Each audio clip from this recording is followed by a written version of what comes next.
7 o'clock in St. Louis. You are listening to The Morning After, presented to you by Brown and Crouppen on 101 ESPN and the TMA STL YouTube channel. Tim McKernan, Doug Vaughn, Martin Kilcoyne with you on the program. Jackson Burkett is on the ones and twos, and we welcome you to get involved by texting in the Air Comfort Service text inbox 314-399-9646. Calling in the Callier and Thompson phone lines, 314-974-0101. And then we have this Michelob Ultra YouTube chat where friends gather to talk it over for the next 4 hours, like Corey and Steve Gottsagen's teleprompter and Terry Donovan's shaking hand and John Scores and Jake Reynolds and the Hunter. They're all in there, Doug, the Hunter. All right. But I know you want to pay tribute to the 2025 Cardinals as they now sleep with the fishes. Yeah. So long, wild card. You were always a fickle mistress. I always knew you'd leave me for a better team, and I just wish you hadn't taken the 401k with you. Oh, they got the 401k? They did, wipe me out. Mm-hmm. Who do you have representing you? I did it myself. Oh. Bad idea, Jeans. Mm-hmm. Should have called Mark Hanna. Mark Hanna's representing, doing family law now? Well, he handles the 401k. Got it. You know who got the win last night? Jose Butto. How about that? It is full circle. From spring training when he wasn't available to the clinching game to knock out your Cardinals, Jose Butto gets the win. It was looking like it might be another kind of a good night because everyone in front of him lost. All the other wild card teams in contention with them lost. Man, we'd have been in the playoffs. Nice. On our way to Printing World Series ducats. Nope, fell apart in the ninth. I enjoyed the post game with Mark Sweeney. He said, well, Jordan Walker didn't look like he really was concentrating tonight. And then he critiqued Vic Scott, diving for a ball that seemed to be pretty clearly in front of him, led to a triple for Andrew Kisner, first of his career. And I thought Sweeney was fair, but he was kind of criticizing the outfield play on a night when the Cardinals had 3 errors, 2 misplays that weren't errors. They looked bad. And I thought he was being polite but accurate. And then Ollie said he enjoyed the effort and that you should always go for it, and he wants his guys to be aggressive. And I thought, I think it's okay to just say we had a bad night defensively. Mm-hmm. They had a bad night. It was not a good look. No. But it doesn't matter. This team's going nowhere. But as a tweet came at me this morning, Tim and Doug. What was the issue on the Twitter tweets? No, they said, well, it was fun while it lasted. And I was wanting to say, are you serious? What part was fun? The last day and a half where the Mets just continued the free fall? But I have a new talking point, Tim. This is my theory. Okay, what do you got? You feared if they had squeaked out a winning record, that would have been referenced by Mr. DeWitt. That's correct. It's like we go to bowls around here. Okay, new talking point. Well, we were in it until the final weekend of the season. Yeah, that one actually bothers me more than the winning record one because it fails to include the fact that Major League Baseball's playoff system has been diluted materially since 2022. Because if this were the playoff system that we had from 1995 through 2021, the Cardinals would be nearly 10 games back because that is the team that has the best record of the wild card, and that's the Chicago Cubs. And they are most likely going to get to 90 wins. All due respect to the Cardinals this weekend. The Cubs are sitting on 89. The Cardinals would be fortunate to get to 80 wins. So it's kind of a moving target. It's like when, Missouri's never had 3 straight 10-win seasons. Well, there's a reason. Because back in the days of Dan Devine, Frank Broyles had a great season, didn't he? I believe he did. Well, they play like 7 games a year. So it's kind of like, well, we got to include some historical context before we use our hands on each other. Oh, and they also didn't play the Central Arkansas of the world. That's what I'm saying. saying. I read that schedule from like 78. I'm not sure you were here. God, yeah. So they were playing USC and Notre Dame and Ohio State and teams like that, non-conference. So I think you can acknowledge certain things without starting to do this. Well, I mean, they were in the race only because everybody was in the race. There were 7 teams who weren't in the race in both leagues entering the month of September. So if you could, do me a favor and stop it. Oh. And I'm not saying they will say that, but I'm not saying they won't. Well, we have at least warned our audience to be ready for it. It could be coming, and that's coming on. John Mozeliak's talking on Monday, he said on the program, and then the DeWitts and Chaim Bloom, he thinks, will be talking on Tuesday. At that point, he will most likely be somewhere with a boat drink. We probably should have held him more accountable for that and said, but on Monday, you'll be playing the wild card tiebreaker. Nice. Oh, could well have happened.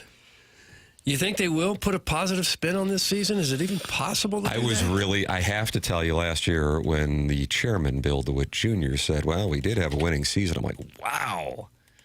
Yeah. It's not certainly the top tone-deaf move of the last few years, but it was up there. To try to spin that to people, that was rather insulting. Because that certainly was not, nor is it now, the mindset of the fan base. I would imagine there were very few people who were holding out hope for a playoff spot. I don't think that, for example, fans in Miami were like, oh, well, look, the Marlins were in this thing until the very end. It took a couple nights ago until the Royals, who, for the record, have a better record than the Cardinals, were eliminated from the American League. If you include 12 teams and now 3 wild cards, it's really tough to not be in it entering the month of September. Once again, I was pointing out that there were only 7 teams in all of baseball who were, quote, out of it going into the month. So it's really not an accomplishment. It's more of an accomplishment if you go back to the pre-2022 diluted baseball playoffs. I was thinking it was kind of sad last night. It's a late game, West Coast, and most people, I assume, didn't care. And shouldn't because of the record and because of the team that's being put out there right now. But in the past, God, it was so exciting. If you had a late game, wow, we're a game behind Houston. Okay, let's see. We got a shot at the division. What's going on with the Braves? If they lose, that scoreboard watching that historically goes with this time of year was all. And yes, you can say the Mets lost, the Reds lost, but you're like, well, it doesn't matter. Was it that home run that Terry Pendleton hit off of Roger McDowell in 1987? Was that September of 87? I don't know. Dead center field. I was actually going to ask the date, September of. This is just a dart. I'm going to go late. September 8th. But maybe that's too early. Point being, the Mets, I think, would have been like a half game out. And then you're playing for one playoff spot.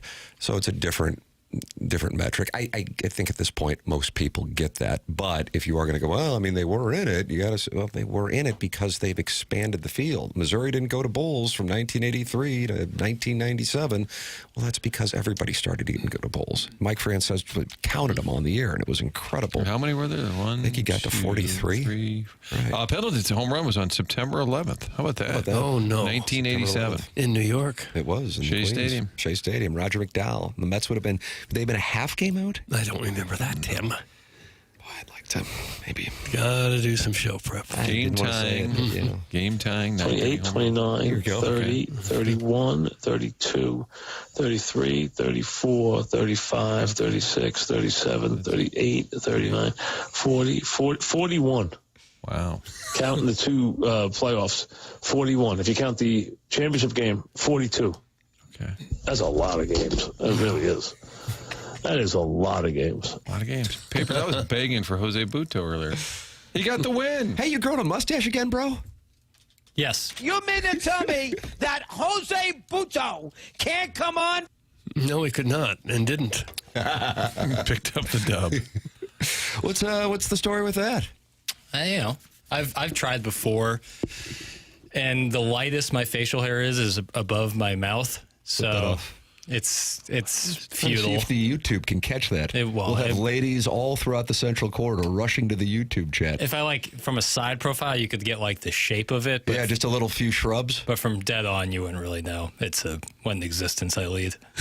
Don't get down on this. No, come on. This is like when you're down on your hair. Your hair is fine. Just got to have some patience. It's all blonde and pick yourself up by the bootstraps. I'm fine. This guy. You look slick today. You look slick. Thank you. You could color it a little bit if that would help it. That's a dangerous game. Was that Wicked Game by Chris Isaac and Martin Tony La Russa introduced you to Chris Isaac? And told me to go interview him. And I said, about what? You figure it out. So I went over to him and said, hey, Mr. Isaac? Was he in Silence of the Lambs? No, but he had that song "Wicked Game." 90 was it around 91, 92 with Helena Christensen, and they're rolling around on the beach. Oh my goodness, forget about it. It's like I'm on that first hill of the Screaming Eagle watching that video. Dear Lord. He was. He was in Silence of the Lambs. Chris Isaac was in the I think he had a very weird Was he the cameo. one who played Tuck Tuck Goose? No, I think that was Ted Levine. It was a How do you remember that? He owns Movie Boy. Buffalo Bill. He's doing the dance, Goodbye Horses. That's going to be the comeback scene. music. I don't remember the obscure actor. You ever play Tuck? Cut that off. What It's kind of a role personal question. did Chris Isaac play? He played a SWAT commander. Interesting. Jackson put some glitter on it and make it pop. That's from the convex piece of Tim's skull. Yeah, That might be worse than you've done coloring that it. before. Yeah, I've learned my lesson. I think if you're just patient, it'll grow out thicker over time. Yeah, Well, like you- a walrus, like Craig Stadler. I am the walrus. Sure. There we go. That's what you would look like. Right. Doug, you're very wise, so I'm gonna I take am. heed of your advice. So you're just going to be patient and let this thing really get bushy? Yeah. Just Yeah. in time for Roll Tide. Yeah, it's going to be my Roll Tide stash. Nice. Okay. This mustache is going to lead Missouri to a national championship. I'm going to be like Tom Selleck. Don't shave. Don't shave. We're going to just keep it rolling, buddy. Yeah. Tim, a couple of texts said they were scoreboard watching. I can't believe it. God bless if you're a diehard. Yeah, people. No, for you. I get it. I was as well. I mean, I guess part of it is just the job, but also it just was funny to me that this is, so diluted that these teams that are all flopping around are still, by definition, in the playoff race. Because, the Reds are not guaranteed to finish above 500, but alas, they are a game out of a playoff spot. Nice effing system. So that's what you got. The Mets lost, the Reds lost, the Diamondbacks lost, the Cardinals lost. The Giants, though, have been eliminated. And so, Doug, 3 teams will fight for one playoff spot to face the Los Angeles Dodgers in a best-of-3.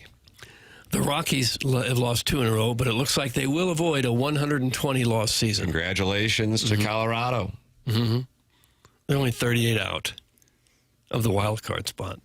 So the Dodgers have 27 blown saves. It is Dante's Inferno out there, and they're hopping mad, too, because it's been a tough run for them. But the Dodgers will not finish with 100 wins. I don't believe any team will finish with 100 wins, correct? The Brewers cannot get there. Sitting at 96. Yeah. Maybe Mo goes to the Dodgers and says, have you not been entertained by their recent past? It is surprising with that roster. They're 89 and 69. A lot of injuries to the pitching staff, and so they're in a spot where they're scrambling. Best-of-3 could hit them and hit them hard. So beware, one of these 3 randos that are struggling to get above 500 could beat the Dodgers. And as we calculated with their luxury tax, $550 million in expenses for payroll. That's including the luxury tax payments, for the record. Yeah. Well, that's why I root against them, because they've got all this money that so many teams don't, just based mostly on where the team is located. So I'd kind of like to see the Reds win it all. Win it all. I like them. How about that? Squeak in and Doug, win it the all. socialist. I enjoy Seattle. The atmosphere last night. That Cal Raleigh's up to 60. He had 2 more. They're going to get a bye as well. They don't have to play in that best-of-3. I'm excited about Seattle, Doug. They'll still have to play in the best-of-3. Oh, no, I guess it'll be the Guardians or Tigers. Because the Guardians and Tigers are going to have the lowest record. I guess there's a chance they can still tie. The Tigers led Cleveland by 15 and a half games in And they August. lost 8 in a row. Yeah. God almighty. They blew a 15 and a half game lead. They might not even get a wild card spot. Yeah, Houston's right there. There's some Yeah, they lead Houston by 1. fun races over there in the American League. Manfred's got me. I'm watching the American League See races there? right Yeah, it down to the works. wire. Sharon in Clayton active. She says it could be worse. The Cardinals could be the Tigers. This is a historic collapse coming in hot. That's Sharon in Clayton. Dirk 3K says, all hail the big dumper. Doug, the big dumper, 60 home runs now. Man, that's a lot for anybody, much less a catcher. And he wasn't a guy, a lot of people probably wasn't barely aware who he was until this year. I mean, he's hit some home runs out there the last few years, but nothing like this. Is Doug's ass, as good as people say. Oh, for heaven's sake! Good Where did that Jackson. come I'll from? tell you what, Jackson. I like this mustache if it leads to those kinds of drops. Yep, mustache to me. Mustache Jackson is one who's rock solid on the drops. Wow. They're gonna point hold to you the to back that. of I'm just your- letting you know they're gonna hold you to that. Just point to the back of your jersey. I think so. That's the equivalent. My logarithm has figured out I like big asses and my feeds are glorious. That's from Chairman Steve in Wildwood talking about his logarithm. I think he just maybe accidentally left off the A. But people are letting us know what their algorithms look like this morning, Doug. Okay. Yeah. I guess that's interesting. He likes heavy set gals, does he?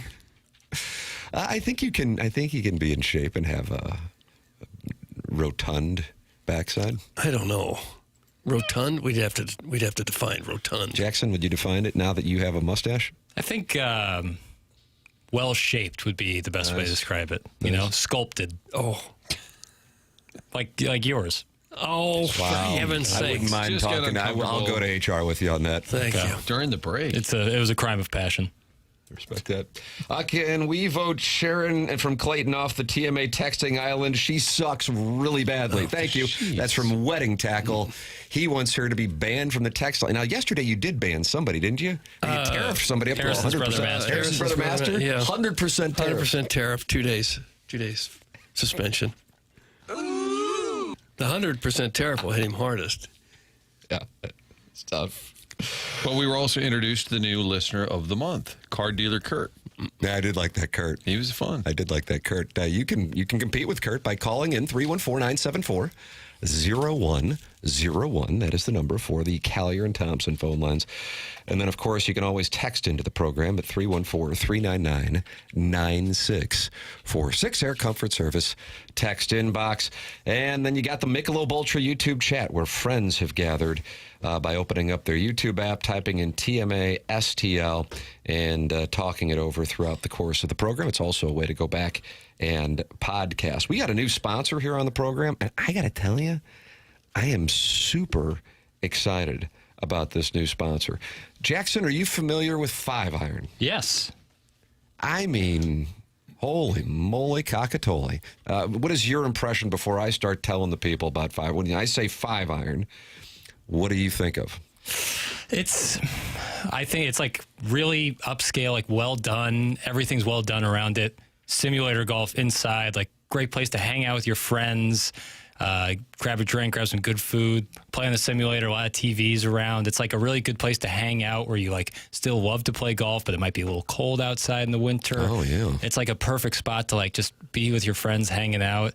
Or get some work in if you're a psychopath like me. Really quality simulators. So like it's best of both TrackMan. worlds. Yeah, like if you're really looking there to grind, you have that option. And if you're looking to have some fun, all while playing some golf around it, you can do that. It's kind of really the best of both worlds. Yeah, it's an incredible menu as well. So it's high quality food, great social place with a bar. And I checked it out. We had a sales call there. I guess it was about 2 weeks ago, maybe 3 weeks ago. And I didn't even know, honestly, where it was. It's in Clayton. And not only you can tell from the outside, but then when you walk inside, it's incredible. So if you're somebody who's like, man, I love the game, I want to improve, practicing on simulators is certainly a way to do it. I mean, that way you can also track your numbers and see what your improvements are, see what you're doing right, see what you're doing wrong with the TrackMan simulators. But from a social standpoint, it's perfect with the restaurants and with the bar. So with the Ryder Cup now getting ready to start up, a lot of people locked into golf this weekend, and what better time to check out the brand new 5-Iron Golf in Clayton. 5-Iron is the ultimate indoor golf experience and premier place to watch the Ryder Cup. While the pros are battling it out in New York, you can play the same course. Bethpage Black. Yeah, I mean, you can play all these different courses, so you can pick whatever course it is around the country that you have heard of, likely on the TrackMan simulator. This place gives you the chance to feel like you're teeing it up for Team USA, only you're indoors on a state-of-the-art simulator with cutting-edge technology. I believe they have 13 simulator bays in there. I think that's the math. And here's the kicker. If you grab a membership, you get free golf every day. I am going to live there. I am going to live there during the cold weather months. Plus, discounts on food, drinks, lessons, leagues, and more. They'll even give you a swing evaluation when you join. Yeah, their pro over there is a former pro here in St. Louis at a very well-respected club. So you can fine-tune your game and see how you stack up against your buddies. It's only $169 per month. That is so inexpensive for what you get. And if you join in September, you get your first month free. The vibe is outstanding, truly great food, drinks, and just a fun place to hang out, whether you're serious about your swing or you just want to have a good time. So check it out. It's 5-Iron Golf in Clayton. It's not just golf simulators. It's an entire golf experience. You can get all the information on memberships, lessons, and leagues at 5irongolf.com. Trust me, you're going to love it. I walked in there and I could not believe it, how great it was, and I will be living there probably October through March or April, just getting work in. It's 5-Iron Golf at 8015 Forsyth Boulevard.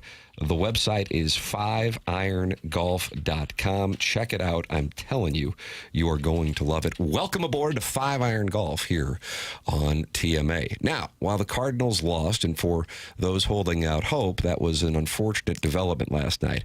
However, there was a significant development for the future following the game. We'll tell you what that is coming up after the break. We got to wait? Yeah, it's time spent listening metrics. This is TMA 101 ESPN.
Doug, what is this? Why'd you request it? I can barely hear it.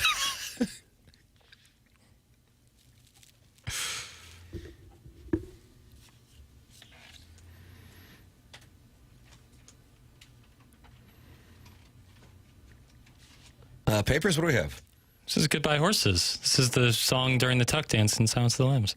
Oh, gosh. Oh, my God. So there is a theme today. Well, we just talked about it. I figured that. I haven't had a chance to rewatch the scene as much as you have to know what was playing in the background. Once you watch it once, you never forget. At least in my Well, Jesus, it's been how many experience. years? 34. Yeah. This felt to me as just kind of like the music in the background or something. I didn't realize it was a real song. Mm-hmm. Did the actor Ted Levine. have that really strange voice? You don't know what pain is. Oh, gosh. Or did he amp it Isn't up? that the for guy who called into Gabe's postgame show? Very similar. What if Ted Levine is calling into the Colonel's postgame show following the UMass affair? would be Again, I think that postgame show might be about 8 minutes on Saturday night. Be the greatest. It's TMA 101 ESPN, the program presented to you by Brown and Crouppen, and we are celebrating the tuck scene from Silence of the Lambs here in the 7 o'clock hour. But I'm celebrating this. The Post-Dispatch this morning with this story. They talked it over with Sonny Gray following the game. And this is what Derek Gould writes on STLtoday.com. Within an hour of the Cardinals' formal mathematical elimination from the National League playoffs late Wednesday night, Sonny Gray delivered a detailed review of his season and how, quote, very strong he felt at its end. Strong enough, he explained, that if the Cardinals were postseason bound, he'd be catching a wind into October. Instead, he will spend that time deciding if he needs to go elsewhere to get there. The Cardinals' leading starter and highest salaried player finished his season with 6 solid innings Wednesday against the Giants in the loss, and afterwards, Gray acknowledged he must consider waiving his no-trade clause this winter. Quote, I think I do, just to be frank and to be honest. I definitely think I do. Whether I do decide that I want to go somewhere, whether that actually happens, I don't have complete control of that. Obviously, I have control of where I can't go or don't go. I'm going to be 36. It's going to be my 14th season. Last year of my contract for this. I don't know what the future holds for me.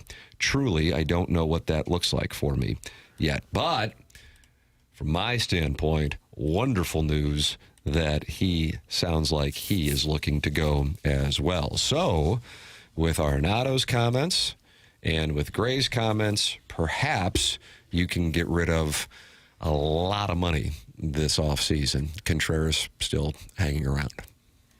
You are a little surprised that Gray didn't feel this way a year ago. Who knows what goes into those decisions, but if I'm Sonny Gray, I'm seeing the same thing right now that I saw a year ago. In fact, the team's telling me a year ago, hey, you might want to get out of here. I want to get out of here. So he's due $35 million next year, I believe. Oh, gosh. Would you pay Doug? Doug, you don't like to pay for guys to play elsewhere. No. Can I pay 10 to save 25? Yeah, if you could save 25. And now some team might just grab him and Yeah, pay him. I don't think you're. You don't I think don't know you if you're going to have all? to do that. Actually, But I'm asking, would you be willing to? What are you willing to do if it comes down to that? And maybe some team will say, "Who cares? 35 mil." But you only have a handful of teams that can pay that amount. Well, in that article, they specifically list both the Braves, who need pitching and are going to try to do a quick reset this offseason. I mean, they mounted a charge at the end of the year, but they had already been eliminated, and they were also decimated by injuries, similar to the Dodgers, except the Dodgers were able to overcome it. And then the Giants, who lurked around. So the team he pitched against in what could be his final start for the Cardinals may be where he goes. The Braves, if the geography is important to remain close to Tennessee, would make a whole lot of sense. The Giants would certainly be challenging if that is his priority, and I don't think he's really made much of a secret that that is one of his priorities. It's where his family is, for the record. And it's not a business tact anyone should take. Hey, we're willing to pay it. I'm just saying, if it comes down to it, if you can't get a taker, are you willing to spend a little to unload it, to save it? Yeah, I'd say yes to that. Maybe the Mets will make a play. It was a couple years ago they spent $40 million a year on older pitchers like Max Scherzer and Justin Verlander. It just seems like really bad business to spend that kind of money on old pitchers. I think if the Mets miss out, it's a fascinating offseason for them. Do they just double down and spend even more? because they've tried like hell to just spend and win, and it's not working. They got the richest owner in the league. Right. So maybe. So you think he'll just try and fix it by Probably. spending more? Guys, it's hot in July in Atlanta. Thanks. That's from the 573. That's a good observation, Martin. Nice comment. Nice comment. Weather has been a factor for Sonny at times. And what happens, Tim, when it's just humid and muggy, it's just wet all the time? Everything's just wet. No. Well, it's hot in a lot of these cities in the summer. Maybe Atlanta would be right up there among the hottest, but Maybe San Francisco would be good because it's not as hot. not as hot. Is that a factor? Or a dome somewhere. But if he does leave, Doug pointed out in the break, you're a little thin in the old rotation. Michaelis leaves, although he's willing to come back, he said. Oh, is that right? Yeah, we did an interview last week. He would love to come back. He said, I don't know what they're thinking. I was like, probably not. Probably not. But he's open to it. But take away Michaelis, take away Sonny Gray, I would suggest you might be taking Palante away from that job. But you've got Libator and McGreevy. Even if a Quinn Matthews does well in spring and makes the rotate, you're going to need a few more arms there. Oh, definitely. Yeah. More than a few. At the minimum, you need 2 new starting pitchers. At the bare minimum. I don't know if the guy they just drafted, number 1, Liam Doyle. Liam Doyle, if he'll be ready, why not? He'd be 22, 23 by now. A lot of teams are doing it. Throws 100 miles an hour. Bring him up. See, I'm of the opinion, and maybe I'm wrong, that Cardinal fans would, and actually I think will, but I'll start with the would embrace a full-scale rebuild. I really do think so. Now, I think there is, and they'll be vocal in part because they just think that the DeWitts should go Steve Cohen and take losses because they have money and therefore should lose money to fund the baseball team. But I think that if there is a clear message, which is what they said at that press conference last October, but then they didn't execute, that they were going to begin this transition to a youth movement, and then they really did have a youth movement going on, that people would be excited about it. I think the Blues were able to pull that off to an extent, and they were historically bad about 20 years ago, a little less than that. In addition to the reason why I think they will is I do think in part the Mozeliak factor will no longer be there. And I do think there were a good number of people who just were like, okay, this organization clearly isn't committed to winning because they keep him there and I don't like him. And so if it is a whole new era with new players who they understand aren't going to be there, but the come grow with us model that the Blues employed back in the Oshie years, that I think people would be more on board with that than if they saw the same guys out there just occupying space. Yeah, if Weatherholt goes 0 for 4, it's different than Gorman going 0 for 4. And I think Heim's talking points, which would be a great text inbox, just gained traction because Springfield won the Texas League last night. So he can say, listen, we've got talent coming. That's a couple years away. I think that helps when the conversation shifts a little more towards a rebuild. They were always trying patchwork. Kyle Gibson, Lance Lynn, that was patchwork. They thought at the time that made sense. They thought 23 was a blip. Others saw it as a trend. But I think, yes, if you go younger, typically that would be, the DeWitts are cheap. I think fans would be excited instead of always trying to just grab kind of a journeyman pitcher, a name that's been out there but probably is on the other side of their career, and you throw extra money at them. I don't think that's what people want to see anymore. Caller Buzz, and he won the TMA Listener of the Month in June 2023. I hate to do this, honestly. I would rather leave my wife, but I disagree with Tim. I think the patience is gone, and these past 3 years should have been the rebuild in a lot of people's minds. That's from Caller Buzz. Well, I share that. I think 2023 being a rebuild is a little bit of revisionist history, excuse me, because they were coming off of a 90-plus win season that I think is more remembered now for Albert Pujols getting to 700 home runs than how good that team was, and also the fact that the organization was aggressive at the deadline in acquiring Jordan Montgomery and Jose Quintana, but it's ignored because of the hackneyed best-of-3 playoff series that Major League Baseball set up to cloak its economic disparities. So a great team that won a division had a 24-hour stay in Major League Baseball's postseason after 6 months of regular season games, so that's forgotten. again. However, 2023, I recall saying it right here, little Jackie Papers. I know you're busy and low on the Adderall over there today, but remember we were talking about the Nolan Arenado, Paul Goldschmidt? Ship them out. July 2023. Oh, yeah. And remember the article in the Los Angeles Times that Nolan Arenado said he would waive his no-trade clause? And I'm like, that's great. And Cardinal fans refused to believe it was true, and they attacked the writer because there's no possible way.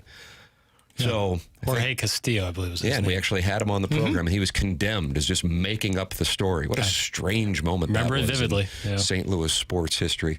What was so shocking about the report that the Dodgers would have interest? That or Arenado would go there. Right. Why is that shocking? I have no idea, but He's that was a from- really weird week. And also, there were other people in St. Louis media calling it a lie. And I thought the whole thing was just strange. Like, the guy's from there. It's a great team. This team's in last place. He's not 25 years old. I realize it's a quick adjustment in going from what he was in 2022 and what the team was in 2022.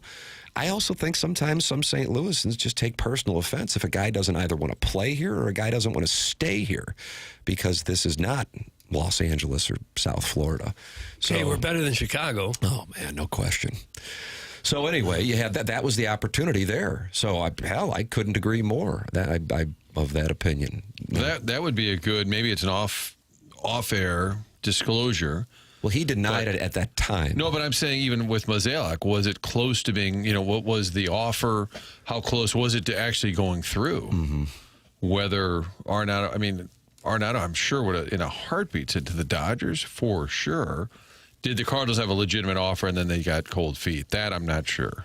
Yeah. So point being, I agree. But to say that they should have been in rebuild mode going into 2023, that would be super revisionist. I mean, considering they came off, I think they won 92 in 2022 and won a division.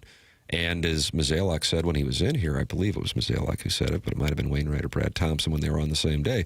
When you looked at the postseason, you go, you got a best of three and you got to face Wheeler and Nola. That's going to be tough. And unfortunately, that's what wound up playing out. Well, if they do indeed go with You sound exasperated, Doug. You just sound exasperated. It was kind of a slightly different topic, but if they do go with the youth movement, they're really going to have to clean house completely, because they don't have a whole lot of players right now that would fit into that. A lot of the guys that, at least I get the sense that these are kind of guys that just been there a year or two, they're just now coming around. A lot of them are actually in their prime years right now, like Donovan and Newt Barr and Pages is 20. A lot of these guys are late 20s already. So you're going to have to really start over completely. Herrera is still young. He's at 25. So JC's only 23. Can you count on Gorman and Walker are you going to put up with another year of that? How long do you go with those two before you just wipe the deck clean completely? What if Donovan said, "At my age, I need out. I want to go to a winning. I want to go to a winning organization." But don't you kind of get the feel like, well, this is kind of a new guy, Brendan Donovan? He's not. He's about to turn. He'll be 29 next year. Yeah, he's kind of stuck in the middle, where he's a very good player, but the franchise is in transition, and so maybe by the time they're actually a little more competitive, where is he in his career? I think he's in a tough spot. Tim, that right? Not great. Tim, that right there is why I don't think most would be on board with a rebuild. We're talking about the same people who discredited that LA Times Arenado story. I don't think those same people can understand a rebuild. That's from Al in Dadeville. I don't know. I think, don't get me wrong, I'm not saying there would be unanimous support. What does have unanimous support? But I think if there is a clear message, which there was last year with the press conference, but the issue was Mozeliak was returning, and then they weren't able to really turn the roster over. There was nothing done last offseason, all due respect to Michael Hellman. Friend of the show. That's correct. Who turned out to be a pretty decent player somewhere He's else. hit a cold streak here Again. recently with the Rangers in Arlington in their warehouse. Well, I think Walker and Gorman have really set him back. They really That's a had. take. It's the take. They really had high That is hopes, a take. and who wouldn't, that these two would be middle of the order, big time difference making players. And unfortunately, neither one of them is. So what do you do now? These are first round draft picks that got a lot of money with extremely high expectations, And so far, it has not worked out, to say the least. So where do you go now? If you're going to rebuild, you're just going to trade everybody? I'm not sure St. Louis would embrace that, really. I'm not sure they would. Well, I think we're pretty spoiled about having good teams. I certainly agree with that part. I think it's also, if you have somebody with the proper messaging, and I do believe, based on the limited time we saw from Chaim Bloom at that press conference, and we're going to have a whole lot better idea come Tuesday when he addresses the media of where he visualizes the organization going, both in the short and long term, but then how he communicates it. Again, one of the standout moments for me, and it happened, I guess it was 2 or 3 years ago, was when Doug Armstrong said, hey, we're probably a wild card team. But you never know. You get into the playoffs and weird things can happen. And I'm like, man, this is a guy who knows that he has equity with the fan base when he can sit there and say that before a season and just flat out say it. And also with his roster. And I think a healthy percentage, I know not everybody, people find that authenticity endearing and something that they can invest in, as opposed to being told one thing and then seeing the actions be something different. And unfortunately, over the last few years, I think that's where a lot of Cardinal fans are, with moves that didn't make sense or inability to make moves that would have made sense. Either way, whatever it was, you can call it a rebuild over the last couple of years, but you still were trotting out people who are not going to be part of the true return to success whenever it may come. Sell them all. Bring in the kids from the 636. And then the Bridgeton landfill fume huffer Tim says, bah, stop the whining and bitching. There's football now. Oh. So enough. Okay. Doug, there's football now. I know there is. Okay, I'm just letting you know that's what he said. Okay, all right. Stop and it, he's Huffer. huffing the Bridgeton landfill? That's correct. You can engage in the conversation by going to youtube.com/TMASTL. John Cusick's talking to Spicy Sow and the JCPenney chat support. Good to have JCPenney chat support engaged with the Hunter and Steve Gottsagen's teleprompter. And the Pope is in there, not the actual one. But a guy who can really roll the rock. Did he play junior college golf somewhere? I don't know. I got to do show prep. Yeah, you got to do show prep. You can email him. Here's another one, Tim. Can we talk Missouri football now? That's from Big Steve. You got UMass. The Minutemen are rolling into town. Yeah, we will talk about it because Eli Drinkwitz was on Paul Feinbaum. And he was talking it over, Martin. This will be right up your alley. We've got that coming up for you, in addition to the Ryder Cup festivities, which will absolutely anger people because it involves golf, and then there's the undercurrents of socioeconomic issues that come with the text. So those can be sent in at 314-399-9646, or you can text in at 314-399-9646, or the Michelob Ultra YouTube chat is where you can gather. Michelob Ultra, 95 calories, 2.6 grams of carbohydrates. Oh, look at the forecast this weekend. Oh, how do you do? Looks perfect. Hello. I mean, just glorious conditions after a couple days of rain. Wonderful weather in the St. Louis area. Get out with your friends and enjoy the outdoors with a Michelob Ultra, sponsor of the YouTube chat here on TMA. 95 calories, 2.6 grams of carbohydrates. It's Michelob Ultra, longtime sponsor of TMA. We'll take a break, come back with more here on 101 ESPN.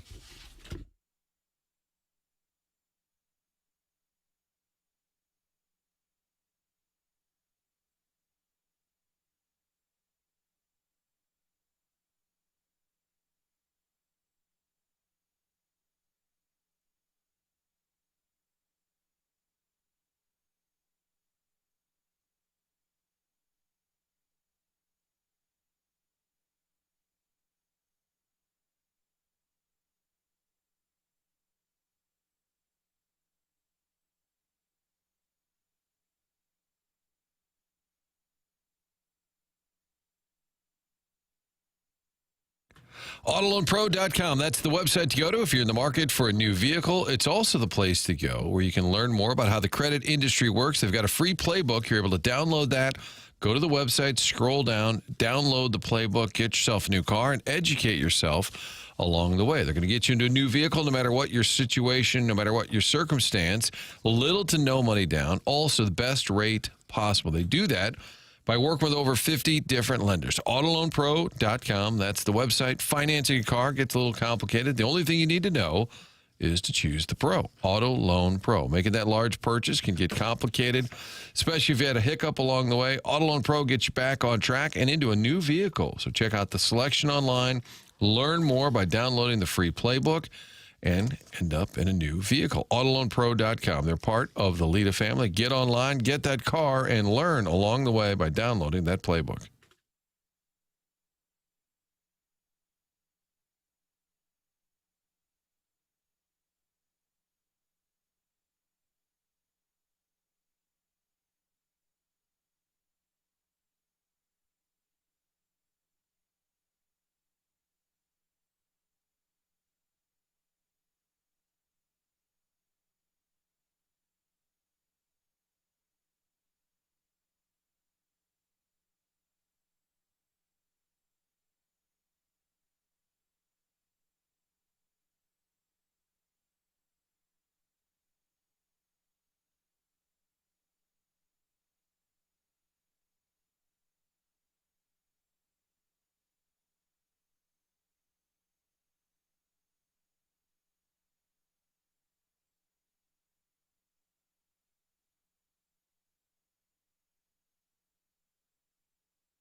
This is Jackson with the Sports Center update, driven by Johnny Londoff Chevrolet and Johnny Londoff Autoplex. A little Thursday night football action for you right here on 101 ESPN this evening. Cardinals, Seahawks, pregame at 6:30 p.m., kickoff at 7:15. That was another Sports Center update, driven by Johnny Londoff Chevrolet and Johnny Londoff Autoplex.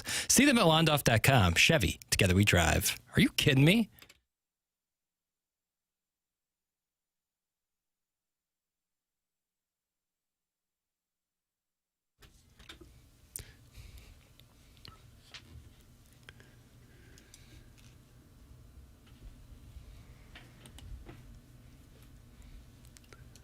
You like this one? I remember when this was a big hit, believe it or not. I played it for you. Did you really? Yeah. Boogie Nights. Yeah, is that very, very prevalent in Boogie Nights? Heather Graham. Yes. She's wearing a kind of a one-piece, and I have the same one. You have the same one piece? Yeah. Man, that's hot. What? What kind of Don't one kink piece you shame, talking boys. Don't kink shame. Just Real clarity. I'm just close. asking for Right. clarity. I also wear a lot of roller skates. Naughty. Let me get this straight. You're doing a lot of roller skating wearing a one piece? Yeah, and look over you with those judgmental eyes. You like that Ocean Eyes by Billie Eilish? I like that song. What about Phineas and the Favors with Ash? That's her brother / producer, right? Correct. Yeah. But now he's got his own band with Ash. Who's Ash? Ash Ketchum from Pokemon? Correct. All right, nice. Got to catch them all, Doug. Doug, were people really roller skating a lot back in the 70s? A whole lot more than today. They didn't have roller blades. Right. There were like roller the quads. cades. There were roller cades where people would go and skate and be kind of a party But place. not around the neighborhood. You would go to the rink, the roller rink. Yeah. But you go back a generation before that, and I think a lot of people did. Well, they had People roller the skated. Sonic where you would the roller the skating waitresses. Yeah, that's it's kinda dangerous. Jackson's mustache makes him look like central casting for Boogie Nights. That's Eric in the Central West End. Yeah, Todd Parker. Your thoughts on Todd Parker, 314-399-9646. That is the Air Comfort Service text inbox. Open up your YouTube app, type in TMA STL, subscribe to the channel, and join the 6,110 people who have subscribed to the channel and 226 who are in there right now, and talk it over. Doug and Jackson have matching outfits. I thought Doug, nope. How do you figure? Let me see. I guess we're both wearing do a little bit. quarter zips, but different colors. Doug has a kind of classic, it's an Oxford shirt underneath. Sure. A Doug staple, whereas I have a black T-shirt. Yeah, I got a TM. I'm saying it's the temperature in here is perfect. Yeah, it's right very now. rare. Right now, yeah. Wow, because It's like, I dress in layers, like we're out in San Francisco here. yeah, you bring a wrap. I got this TMA STL t-shirt. Wrap. I don't know if you can see it. I'm so tiny. I'm on this. Yeah. I got 7-inch lifts in today. 7-inch lifts. Have you packed your slippers with lifts for Vegas? That's correct. I'll be walking around the hallway in a robe and slippers with lifts. Have you looked into those things that drywall installers put on the bottom of the feet so that they wouldn't can be reach bad. the ceiling? Just permanent ones? Yeah, they're like mini little stilts, Nice. like maybe Yeah, I know 3 what you're feet talking so about. they can Yeah. reach the ceiling. That'd be a good move. Yeah, I don't think that's a bad move at all. You can also call in Callier and Thompson phone lines, 314-974-0101. MD 2020 says, my family is having a party this Saturday to celebrate Tim's birthday. Oh. Do people do that? This fella apparently does. Will it be MD referenced 2020? to the Ryder Cup, do you think? I'd like to. I watched the opening ceremonies, which were hosted by Carson Daly, parentheses, WTF. Little lackluster, candidly. Well, it's an Carson NBC, Daly? but it's an NBC vehicle, He right? sure gets The a lot event? of big jobs. They moved it up because it's raining all day in New York. What was it, 4 p.m.? It was supposed to be Eastern? today, and then they'll announce tomorrow's matches, which they usually do at the opening ceremonies. It was a little rough. It was a little lackluster, I guess, for all the hype about what it's going to be like for the Europeans to deal with it. Maybe it's because they moved it up, so it was kind of similar to the Missouri-Louisiana thing. Was there a practice round being played beforehand? I think guys were out there getting work in. Okay. Ian Poulter, Doug, who's not on the European Ryder Cup team, has upset some New Yorkers and American golf fans with these comments that he made on a podcast that he was doing with European player Tyrrell Hatton. Take a listen to this, if you would. He goes after the United States of America, brother, and I Oh, know no. you love this nation. You're not going to be happy with Poulter. Probably not. Come on, Pulte. American golf fans are better than European golf fans. I don't even know where to start. There's no, I mean, mashed potato and all that that you hear is madness. In the hole, get in the hole. It's a 600-yard par 5, you idiot. Oh, come on. You ever turned around and said that? I actually just want to borrow the taser or like the security guard just to let one go per hole would be amazing. Imagine that, you got one taser per hole. That'd be awesome. How good, right between the eyes. Have it. You've actually thought this through. Has the heckling gone too far then? It's not heckling, it's just complete and utter embarrassing stupidity. We don't get the Open Championship. You don't get it anywhere. Like, it's only in America the stupidness comes out. Wow. Doug, Ian, Poulter. Yeah. Well, it's hard to argue with some of that. So you do. We do have a lot of stupidity, for sure. A lot of it. And I wouldn't... and you're saying that on this show? Yeah, and I wouldn't be opposed to the golfers getting one taser per hole. Tell me I wouldn't liven up the broadcast. Who's going to get it? I understand the critique of big fat guy. No! Even though it's kind of fun. What was the mashed potato critique? And in between the F-bombs, somebody's hitting a driver, some, person will yell mashed potatoes. They'll yell mashed potatoes. I wonder what they thought when people were yelling free totem. I think that was a high water mark for the PGA Championship, so much so that they moved it from August to May going forward. Well, the Bethpage fans were made aware of Ian Poulter's comments, and Doug, here is the response of the New Yorkers to Ian Poulter. I'm sure they handled it well. How do the fans feel about those remarks? Let's go find out. First of all, welcome to Long Island. We call them flids, right? Effing Long Island douche. And that's how we roll. That's that. That's my take on that one. Nothing against Europeans, but you're going to come to my home course, we're going to let you have it. He's soft. Can't handle it. Can't handle the pressure. Well, he's soft. I'll throw it right back at him. Is patriotism stupid? I got nothing to say to that. If you can't take it, then don't come. Yeah, stay home. Ian ought to take a look in the mirror. Have you watched him over the past Ryder Cups? He stomps and yells and makes faces. So, he's entitled to his opinion. He's been a great player, but Ian, you got to look in the mirror, man. Bunch of ridiculous. It's the passion that makes the fans great. That's the USA. And that's what we do, here to be loud, here to be proud, here to support the team. And Ian, I hope you eat a nice slice of humble pie. They crushed us many years in a row, so all respect, but that's ridiculous. Right. Just certified clown, that too. Come on. I think he should learn to adjust to his environment. Deal with it. Right. Step up. You know what you got when you come here, right? We have passionate fans. We have passionate fans everywhere. You want to come here to this place. You decided you want to come to play at Bethpage Black. You have to deal with whatever comes with it. And welcome to Long Island, like I said. See, Poulter was right. He was absolutely right. He was just proven correct. Come to Long Island, we'll give it to you. Yeah. Certified clown. I like that term, certified clown. That might be a drop. Jackson, I know you love Long Island, and I know you love Europe. How do you respond? Oh yeah, in a tough spot. To Poulter's comments, yeah, I'm sure it probably gets annoying on the mashed potato or getting the whole stuff when you play 4 rounds a week in America every week for 10, 15 years. I can imagine that. Well, then don't come back. You stay on your side of the water. Poulter's always been a kind of prickly guy. He's had issues before with other players, with fans. So it doesn't surprise me it comes from him. I think some guys are just better at compartmentalizing it. But I wouldn't say it's a U.S. thing exclusively. But maybe some areas of the country are more apt to that than others. If I had to guess, I think he used the mashed potato thing as a little joke. But what gets annoying are the loudmouth, smart-alecky fans everywhere you go in a place like New York. That's probably what really gets them. Yeah, I would bet people being like, I bet you to beat Xander today. Don't mess up. Don't screw up. I bet that's probably more annoying. Yeah. It's what do you think I'm trying to do out here, man? You can imagine the comments you would get from a New York-based gallery. What was he? This will get to play 11 and 12 downwind instead of against the wind.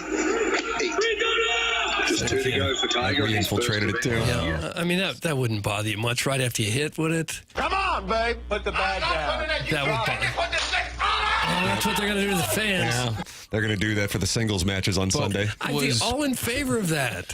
Was Poulter was he asked specifically about the Ryder Cup crowd or just American golfer They were fans? just talking about it in general, but it was a Ryder Cup-esque podcast with Poulter, who's synonymous with the Ryder Cup from the European side, a guy who, to his credit, would always play above what his normal ability was individually in the PGA at the Ryder Cup, and then Hatton, who's also fiery. I could see him getting feisty this weekend if there was a guy to keep an eye on, and he doesn't hold back. He gets pissed at himself, if anything. But if he has somebody's going to say, I mean, something's going to happen this weekend. For sure. You're going to have a bunch of drunk New York sports fans. Plus, because it's in New York as opposed to Whistling Straits, where it was the last time it was in the United States, which is a little more difficult to get to, you know, if you live in, take your pick of whatever European city, you know, in Western Europe anyway, it's not really that difficult to get to. It's a relatively quick flight. You just fly into 6-hour flights in New York. Take your pick, and now you're sitting there. And so there was a lot of European representation at Carson Daly's opening ceremonies yesterday. And you don't like the fact that Carson Daly was. I was a little surprised that Carson Daly got the gig. But the Ryder Cup is on NBC, correct? I understand that. No, I'm just but saying that's got to be why. Not that it still makes sense, but I. What does he do for NBC? He's on the Today Show, kind of. He's the host of The Voice and Total Request Live. He gets big jobs. And I don't really get it. You know, he's smooth and he's professional and everything, but there's not a whole lot of. There's not a big personality there or anything, really. It was confusing in the late 1990s, so it was a little alarming when I'm like, I'm doing some work. I'll turn on the Ryder Cup here, opening ceremonies. I knew they moved it up. Ladies and gentlemen, Carson Daly. What in the hell? Yeah. My knowledge of him is like pretty much exclusively when Eminem name dropped him in, was that Without Me or Real Slim Shady? Eminem name dropped Carson Daly Without Me or the Real Slim Shady? I don't know what Carson Daly's background was to have gotten all these jobs in the first place. What did he do? He was on that TRL, right? There you go. Total Request Live on MTV. The kids would call in for what music videos they'd want to play, and they'd all gather out there in Times Square. And he would start the Ryder Cup intros. He would say, "It's raining out, so we'll take lots of calls," and then people would load him up, and former casino dealers would call in. He's kind of a Ryan Seacrest type of character, type of job. You know what? I get it. I like that. I like the analogy. I can tell, and I don't really know how to be able to tell. I think Ryan Seacrest brings more to the table. Oh, he's got a lot more personality. But in terms of roles, yes. Zip, no. Go back and if it's actually, I would tell you this is worth it. Look at the Rome opening ceremonies of the Ryder Cup. You'll see the difference. And that is my recommendation for a little YouTube hunting for Friends of the Feather here. You'll see it. Who would you like to have seen host that instead? I mean, if you're going, Martin, off the premise that it's got to be NBC, then I think you would go with somebody like Mike Tirico. No way we can get Stephen A. Smith in there. Is he over at NBC also? No, but he's everywhere else.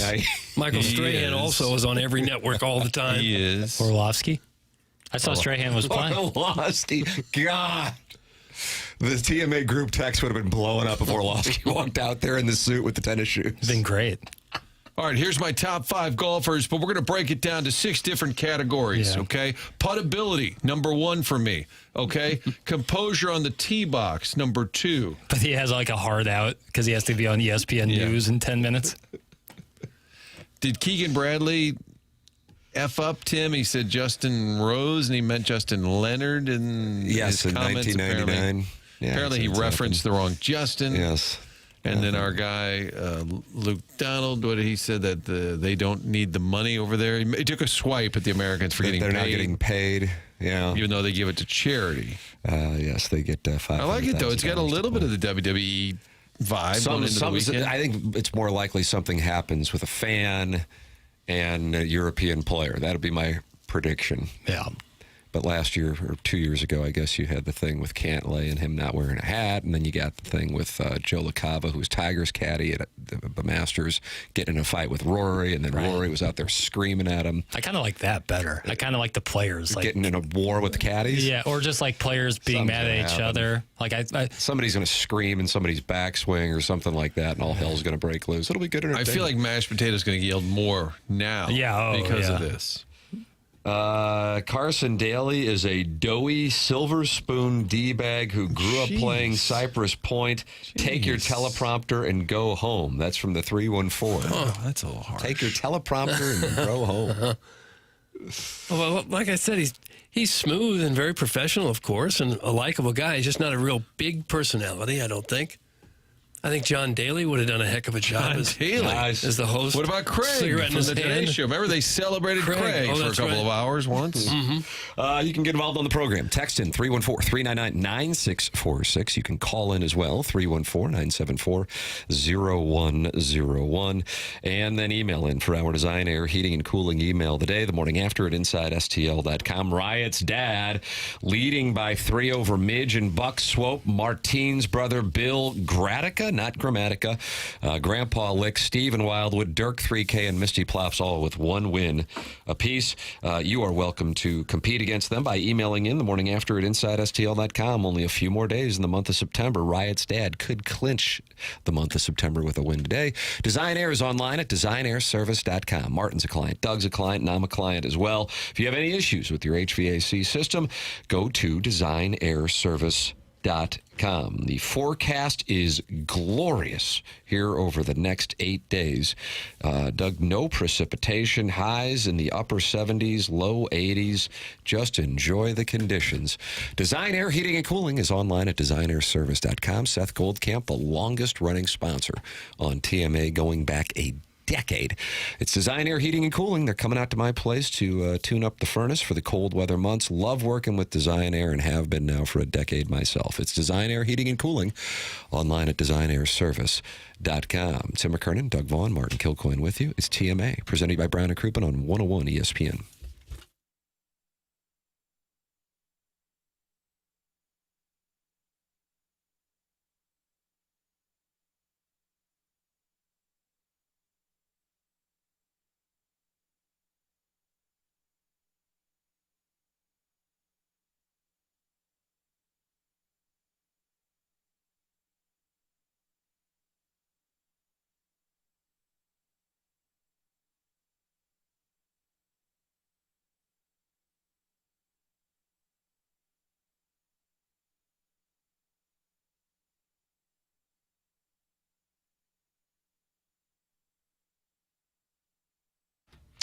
Hey, this is Tim McKernan to talk about aesthetic design and build. If you have built with aesthetic design and build a customized outdoor living space, you will be handsomely rewarded here over the next 10 days with an incredible forecast in the St. Louis metropolitan area.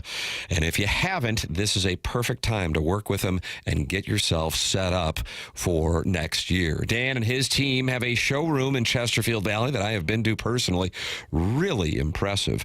All of the different options that you can see firsthand at that showroom in Chesterfield Valley. They walk me through all the different types of custom work they're capable of doing, from a full-on custom deck to adding on a pergola, or even if you're looking to shade your covered patio with retractable screens, they really do have answers for it all. And they are a design company at their core, and they can think outside the box and offer really unique solutions for you in the designs for your outdoor living projects. The number is 636-532-5008, or you can visit them online at aestheticdesignandbuild.com and let them know I sent you.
Aw, Doug.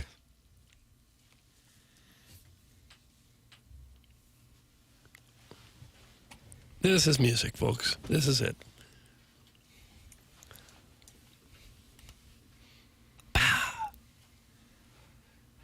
Ba-da-da.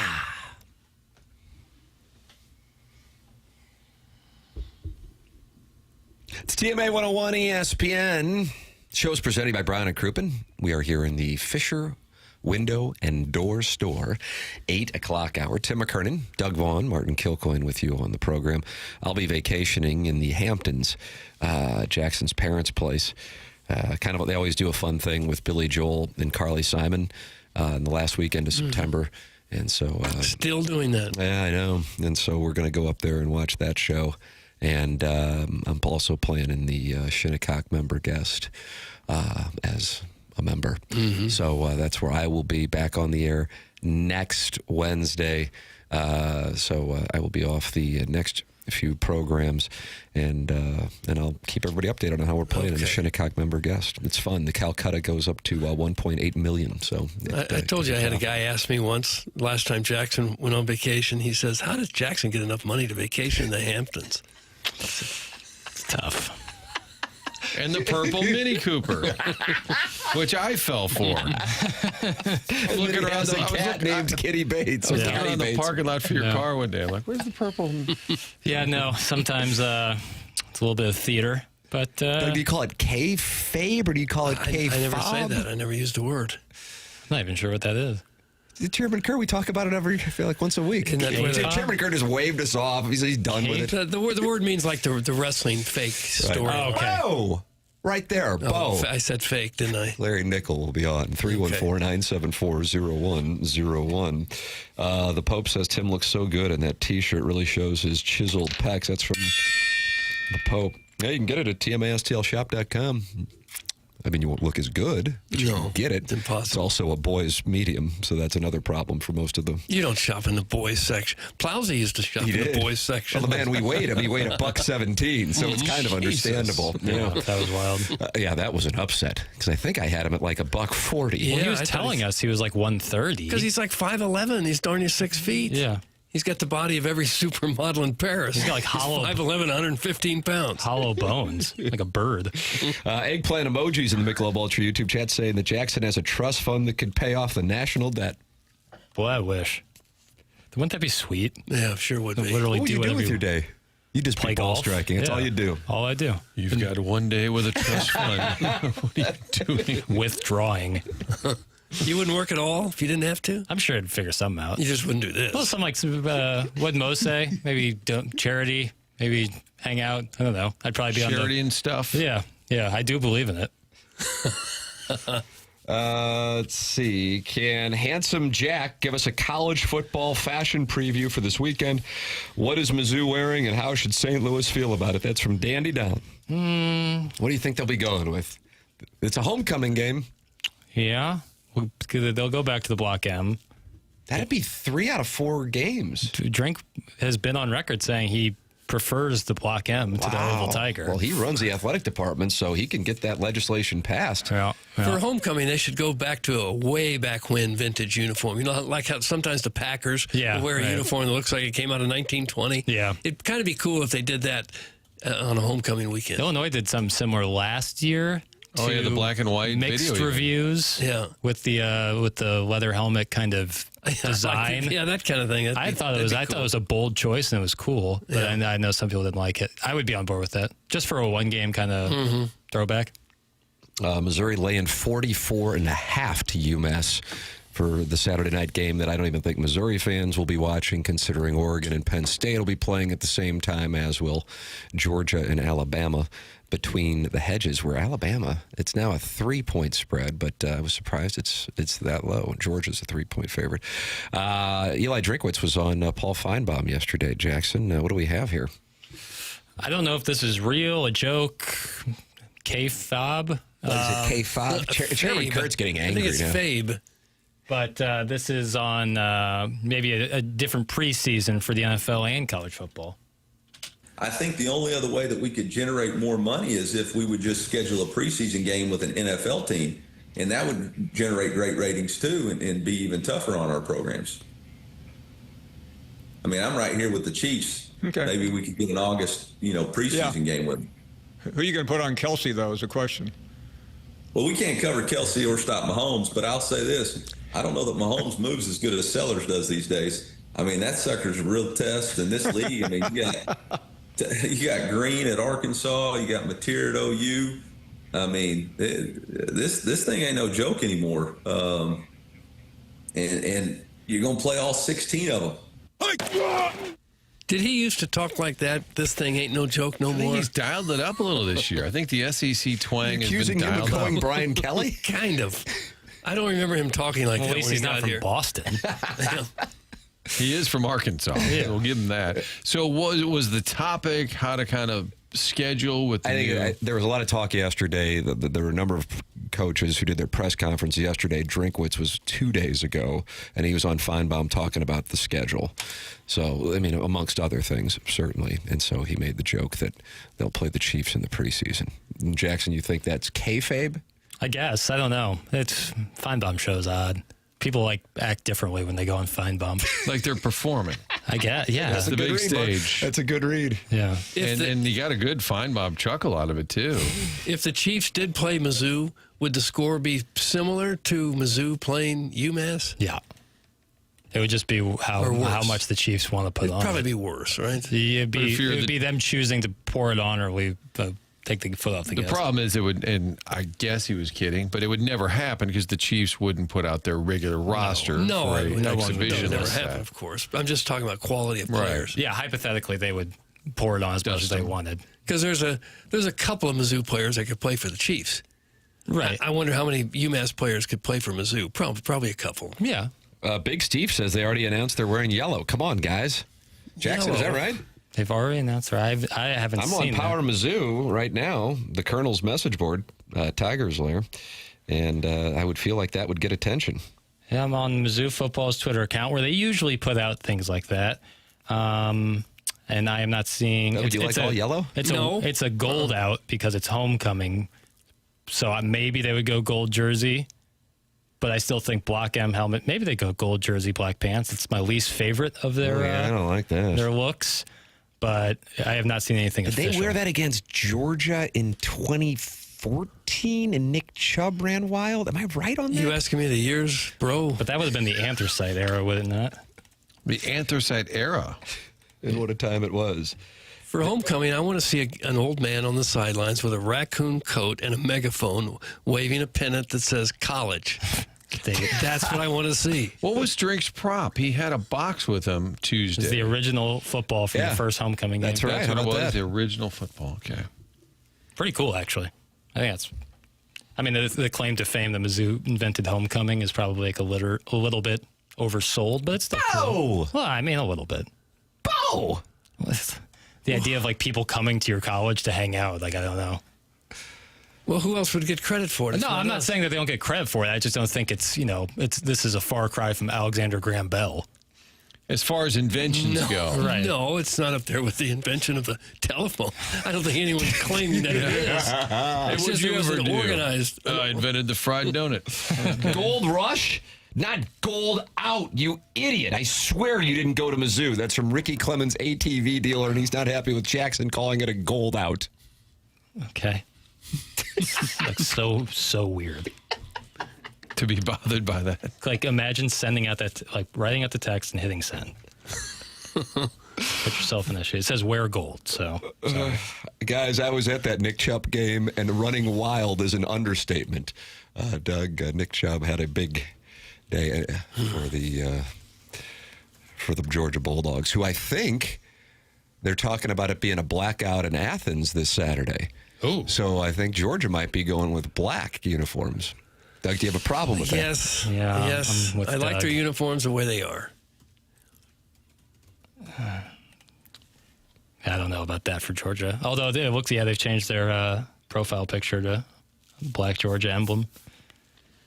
Was it weird if the fans are all wearing gold and the team's wearing yellow? Most of the gear being sold around the team is now yellow, so that was also adjusted. Weird. Multiple texts in that Illinois also claims to have started. That is homegrown. correct. The horny banker. I think it's banker, but Jackson hasn't changed it. No, He's I upset did. about it. No, I did. It's not the baker, it's the banker, and you changed it. Jackson's beer pool is also in there saying the same thing. The Alino. How about that? That just ratchets up the rivalry. Agreed. It's funny, you guys are trying to remember when the last time they wore gold jerseys and black pants, but it was literally against Memphis not too long ago. It's from Big Steve. Oh, that's not that funny. It's not funny at all. Well, we weren't looking at like when the last time they wore gold is. But Tim was referencing the 2014 Georgia game, which they did wear gold jerseys, black helmet. And that was the black helmet where the tiger like wrapped around the helmet. Yeah, don't need that. Don't bad need era. it. That is a bad era. You've got a great helmet. Just stick with it. Yeah, that was a bad era. But in fairness, a lot of teams were doing a lot of crap. Mizzou was not alone in the weird uniform era of the early teens. And I don't know that it's really about selling the merchandise that much, because when you go in the stores, it's all pretty much the same jerseys that are always there. Mm-hmm. I don't see 15 different Mizzou jerseys that they wear. I see a gold or a black. Mm-hmm. It's for recruiting. They don't really have 3 jerseys, black, gold, and white. They don't really have any other they wear jerseys. all kinds of different looking uniforms. you can wear different combinations, like with pants and helmets, but they only have 3 jerseys, 3 pants. Doug, Mizzou's Golden Girls wear the correct gold color. That's from Professor Roy Hinckley. Yeah, You agree with that? I would agree with that, Okay. yes. So then Missouri would look a little like Vanderbilt. Well, yeah, that's fine. Okay. Or they look like us. Yeah, I'd rather look like Mizzou than look like LSU.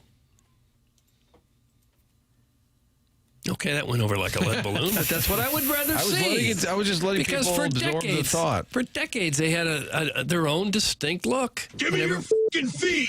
Everyone thought it was fine. Jeez. Sometimes I come up with a hot take, and it's met with absolute stone cold silence. I just don't know what to say. I don't have the same issue with it as you do. Like at all. Like I think they look good. Like I think Mizzou always looks good. They look good this past Saturday. I think Mizzou always looks good. Like even on Jackson's going to be on Tiger Talk next week. well, even on like their down games, I'm like, you know what? I still like the uniforms. Yellow, bumblebee, anthracite. They haven't worn anthracite in a decade copycat. or more. They haven't worn anthracite in forever. Are you a Mizzou nationalist? After No, all? not at all. I just like the uniforms. You got a Twitter account going? And I honestly kind of prefer the shift to yellow over gold. It's my. I think the gold looks old. Like the way the gold, like when Notre Dame wears gold, it looks kind of old. Tradition. Old. Yeah, that's right. But I don't like when they wear the pants. The yellow looks new, and I don't like the gold yellow looks pants. old. I don't like the yellow pants. If it was gold pants, maybe I'd be more into it. But the yellow pants, I don't. Why do you hate Armageddon and Arrowhead? No, I like the gold pants. But but they wore yellow pants against KU in that game. Yeah, I don't like that. Okay. I don't think it's so good. you do hate Armageddon and Arrowhead. So full of I love hate. the win. Alan Dadeville says Georgia's not going to be wearing black. He says they do this once a year for a big game, ask the crowd to wear black, and then everyone wants black jerseys against Bama until they remember the last time they did it in 2008. Saban bent them over with a sandpaper finish. Oh. That's from Alan Dadeville, and I guess it didn't go well for the Bulldogs in 2008 I didn't against like Alabama. that sandpaper finish comment. You know, this is the first time that Alabama has been to Athens with Kirby Smart as the head coach of Georgia. Really? How messed up is that? So that's a fun fact for Just no one meet tell. in SEC title games? They've been doing a lot of Atlanta, and then last year they were down in Tuscaloosa. I guess the East-West thing was always Yes, kind of... that's the issue. Yeah. And they weren't in a regular rotation. Just That's like so- Alabama and LSU won't be playing each other every year. Right. And LSU and Florida won't be playing each other every year now. Yeah, that is odd. Let's see. The gold looks like a dingy yellow. Not a good look. That's from Boozy. Okay. I'm concerned about the people in Georgia showing up in all black. This time of year in Georgia, it can still be 95 Let's degrees. find out the weather in Athens this weekend. It's going to be nighttime, though. As Lane Kiffin surmised yesterday, complaining about his game time at 2:30. While Jackson looks that up, I'll tell you about our title sponsor. And the title sponsor is Brown & Crouppen. Online at brownandcrouppen.com or by calling 314-222-2222. Terry Crouppen in yesterday, talking it over with us. And if you're in a spot where you need a personal injury attorney, don't you want a local law firm, one that knows how to handle the ins and outs of your case and the local environment? And Brown and Crouppen is a big part of the community. That's why Terry Crouppen, Andy Crouppen, and Ed Herman can come into the studio, because they are here. They're not just fielding calls somewhere in another state. They are right here in the St. Louis area. And after an accident, money can be tight, and that's why they offer so much for free. First call, free. First consultation, free. Stuck at home or the hospital, they come to you for free. At Brown and Crouppen, you pay nothing up front. They don't get paid unless you get paid. And when you are a Brown and Crouppen client, all your questions are answered for free. Get the facts from Brown and Crouppen. Call them at 314-222-2222 or go to brownandcrouppen.com and make sure you let them know you heard about them on TMA. The choice of a lawyer is an important decision and should not be based solely on advertising. Past results are no guarantee of future results, and every case is different and must be judged on its own accord. Ladies and gentlemen, here's Jackson Burkett with an Athens, Georgia forecast. High of 77 on Saturday with very low chance of precipitation. Nice. Yeah. High of 77. That's surprisingly low for a high. Yeah. Athens. Just changed. This is going to be tough. Oh, no. Because I typed in Athens weather, and no. We're over in Greece, Doug. Yeah. Were we over by the columns? Saturday will be a high of 78, but the chance of precipitation goes up to 35%. How fun is that? That Athens, Greece, Good and Athens, times. Georgia has the same forecast. That's fun. Yeah. It's as fun as when Missouri wore those yellow uniforms against Memphis. That was funny. Yeah. That was when I think that was at the Dome. What a facility. The Morning After at InsideSTL.com. Design, air, heating, and cooling. Email of the day. Send your emails in here on the program and participate in the fun and games. Matt Holliday going to join us on the Stiefel dossier at 9:15. Looking forward to talking it over with Matt the Bat. That is coming up on the program here on your Stiefel dossier. Tim McKernan, Doug Vaughn, Martin Kilcoyne with you on the program. It's called TMA, and it's presented to you by Brown and Crouppen on 101 ESPN and the TMA STL YouTube channel.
What do we got going on here, Pappas?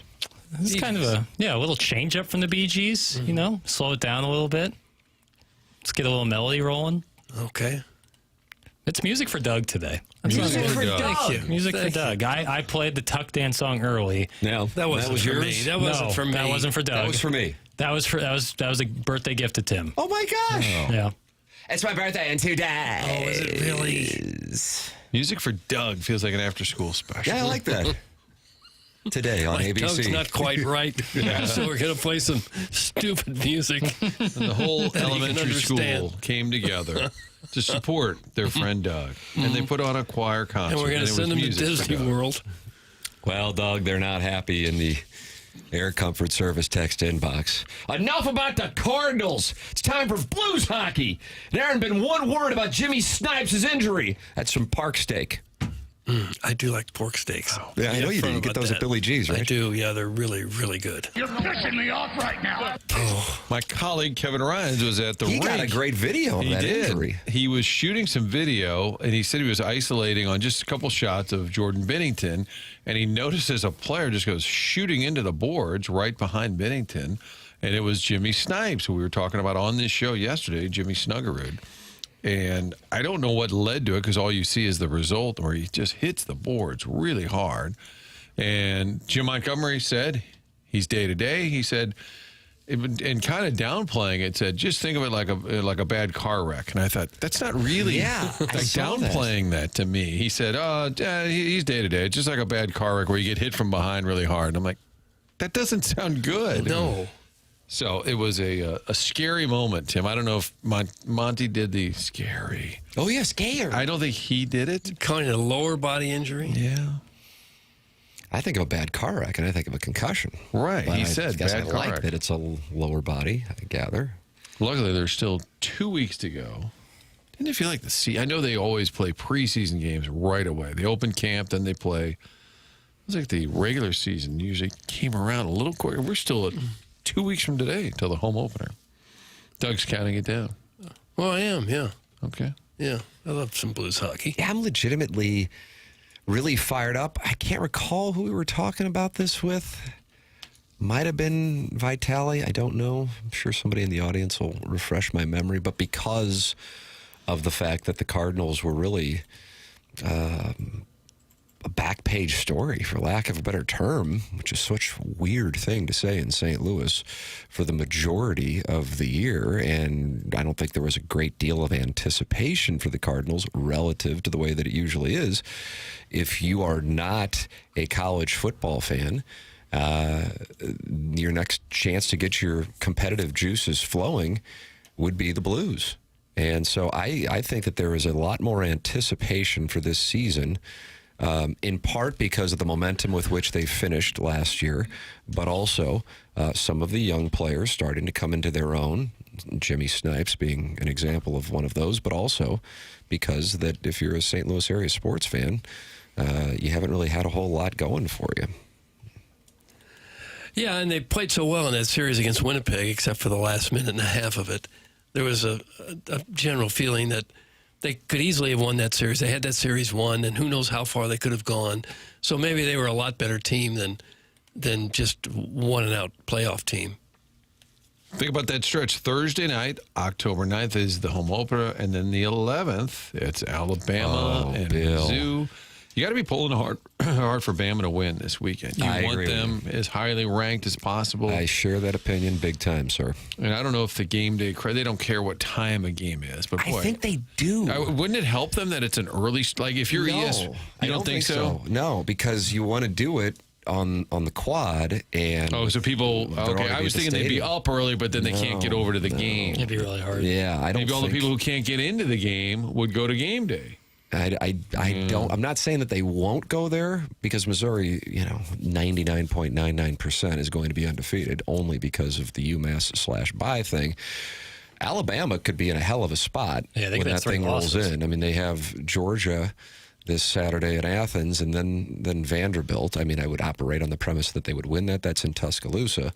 But yes, I agree with you, Martin. If they do beat Georgia and they do beat Vanderbilt, I would imagine they're somewhere around, top 7 And Missouri's probably around 15 would be my guess. You do have Texas and Oklahoma that weekend. Texas has to go to the Swamp next week. But, I mean, Oklahoma, I don't know what their situation is going to be without Mateer for a month. Yeah, and they won't do game day at the State Fair, would they? Oh, they've done game day there quite a bit. Have they? Yeah, Okay. they have. Illinois hosts Ohio State that day, but obviously Illinois is going to have a response this weekend against USC in order for that one to have cachet. I think it's going to be a great game. I think Illinois bounces back, but USC can put up some points. I think it's going to be a really fun game. What would you do with the 6.5? You got to make a choice. You got to make a play. Illinois is getting 6.5. Aye. Oh boy, that's a tough number. I would honestly stay away. Maybe bet the over, but that seems square. I took the over on Michigan State, USC. Yeah, you covered handsomely. Damn right I did. That's what I do. I'm with the Tam Avenue Capital Partners. Check our record. I really like the USC quarterback, Jaden Mayava. He's really good. UNLV transfer. The spread zone brought to you by FanDuel is now up. I just posted it from my Instagram account, and it's up on the TMA YouTube channel, or the 101 ESPN YouTube channel, 105.7 The Point YouTube channel. Riz coming off his 0-7 last week. Ooh, that's got a smart. Yeah, he's committed to a bounce back. But this Anthony Stalter is 68% against the spread. That's an insane number. Seeing the board. What's that? He's seeing the board. He's seeing the board. And I'll tell you what, the game that he wanted to play last week, but he chose Oregon instead. But he said it on the podcast. He really wanted to take Ole Miss against Tulane, but he wound up going with Oregon. So, yeah, Stalter at this point through the season, and we've been doing 5 weeks of spread zones, is sitting at 23-11 against the spread. 23-11. Did you touch that Oregon-Penn State game? It actually is my lock of the week, the over. It's my lock of the week, and I'm 3-1 on my locks so far. I also think I would probably go that direction with Alabama and Georgia, too. Over? At this point, with the talent that these places are able to get, it tends to, when they collide, it tends to be high scoring. The defenses, don't get me wrong, there's talent there, but the talent on the offensive level, both with the coaching, it's really difficult. And it'll happen, don't get me wrong, but more often than not, I think you see, like when Alabama and Georgia played last year in Tuscaloosa, if you remember. What a game. Yeah, the Ryan Williams coming out party.